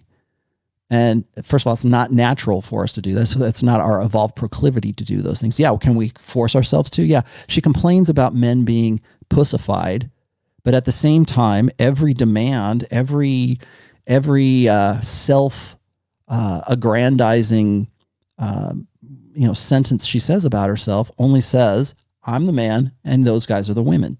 I want a man who's a man and I want to be a woman. Or I want to be a man and I want to be with a man. Because she thinks that the ideal, and most empowered women think the same thing. They want to be the ideal of feminism, and they also want the man to be the pinnacle of like old order masculinity. And those two don't mix. They don't get along, because old order masculine, like if she found the guy who's the ideal guy who had all those, she wouldn't have anything to do with him, or he wouldn't have anything to do with her, because it's like men identifying with the feminine, thinking that likes attract. They don't. Opposites attract. But for her, she thinks that I'm masculine and you're masculine, so you should respect me and love me and be aroused and sexual with me and intimate with me because I mimic and I mirror you. No, sorry, that's not how God intended it. That's not how nature intended it. That's not complementarity. Like I was saying, we're better together than we are apart. We're complements to one another. She is a compliment to no one. You know who she's a compliment? I shouldn't say that. At her stage, at her frame of mind, at her feminist trained, conditioned state of mind, she is a compliment. She's a compliment to exactly the guys that she doesn't want to have anything to do with. She's the masculine and they are the feminine. And she can't abide by the fact, like she just doesn't understand why those guys are the way they are. And because she's supposed, like, you're supposed to love me. Like the high value guys should want a girl like me. Why don't they? I don't understand. Let me shame them. Let me tell you all the problems there are with those guys. They just want to have sex with the Tatianas, right? She doesn't understand that she's masculinized. Very much so masculinized. Just because you have long hair and big tits and blonde hair and blue eyes doesn't mean you're feminine. You look feminine. There's so I've heard there are young men in Thailand who look just like girls. That doesn't make them girls. So I really kind of like the same thing. Porgy gave me $20. Thank you, my friend. Bacon comments again. Summary being women have the value men give them. Okay. This show that most guys don't have game. Number 2. Okay. Thanks, Caffeine God. I got to. Josh Templeton, message redacted. Well, thanks for it, man. Edmund gave me $5. Dustin Lindsay says, how do you like the butthole burner? I love it. It's great in front of my, people don't know what the hell I'm talking about. There's a Steel Panther, Satchel from Steel Panther occasionally puts out these kind of custom made guitar effects pedals, and I have the Poontang Boomerang. That's pretty good. It's basically just like a digital delay. It's cool. It works. It does what I would want it to do. It's cool. I mean, they're just like collector's items, right? But Butthole Burner is the distortion pedal that used to be called the Pussy Milter, and then that got pulled because of the name, I think. And then they reissued the whole thing with the same electronics in it, but they call it the Butthole Burner. And so I got that. I have 2 rigs. I have a Randall RH200 200 watt head for my studio playing that. I just kind of go through a Rev G3, if anybody cares to know. And then I have my, that's my studio setup. And then the one I have downstairs is my Bugera, which is a Bugera Tri-Rec, and it is loud as like I can hear it 3 counties away, but it needs something in front of it, and the butthole burner works really good in front of it. PN, I have you right here. Rollo, lots of women are like this nowadays. Mm-hmm. They want everything, but with no return. That's what I kept saying. It's like, well, okay, these are your list of demands. So, first of all, you're never going to negotiate genuine desire, Tommy, if you're still watching. But even if you could, what do I get? What's the payoff? Are you really crazy in bed? Like what? I'm not saying she's BPD, but that's kind of like the language and everything else kind of reminds me of the BPD girlfriend. They want everything but nothing in return. How can young men navigate around this and spin his wheels without just being with BPD? Thought arenas, whatevers. Let's see how many ways we can cleverly say thought. You have to learn women's nature, and you have to be able to spot women who, I don't know, man. I don't know. Like I said, not until things change generationally. I think, it's a dire prediction, but like Morgan Stanley said this, and I know Fortune magazine has said this, is that come 2030, over 50% of women, by the time they reach 35 to 40 years old, will be single and childless. And they're already making economic plans around that, like how to sell to these, because women are the primary consumers in Western cultures, right? Certainly the United States. So they're already making, well, how can we sell to these girls better? How can we play? How can we feed them fear and sell them security better? Because women, that's one of the reasons why women are impulsive about like their consumerism, is because they're looking for security. Women are, that's an overriding drive for women is security. And I mean that in terms like from an evolutionary standpoint, they were always looking for protection, provisioning, safety, whatever, safety for their children. That's an evolutionary standard for women. That's a biological evolutionary drive for women, is to look for security. And if somebody says, "Hey, I got some security here. It only costs you $100. Give it to me." Glenn Lawrence says, "X with lower." Oh, wait. Okay, no more, guys. I got to get off. I've got some work to do. Glenn Lawrence says, "X with lower SMV cheated and left you. Now with female with much higher SMV acts like you're a god. How should one explain this?" What? X with a lower SMV cheated and left you. Now with female with much higher SMV acts like you're a god. How would you explain this? So left you, and now with female, meaning she turned to a lesbian with a much higher SMV and acts like you're a god now. How? I don't know. I don't understand it, Glenn. You have to hit me up an email. I don't get it. Sorry. I'm having trouble sussing you out here at the end.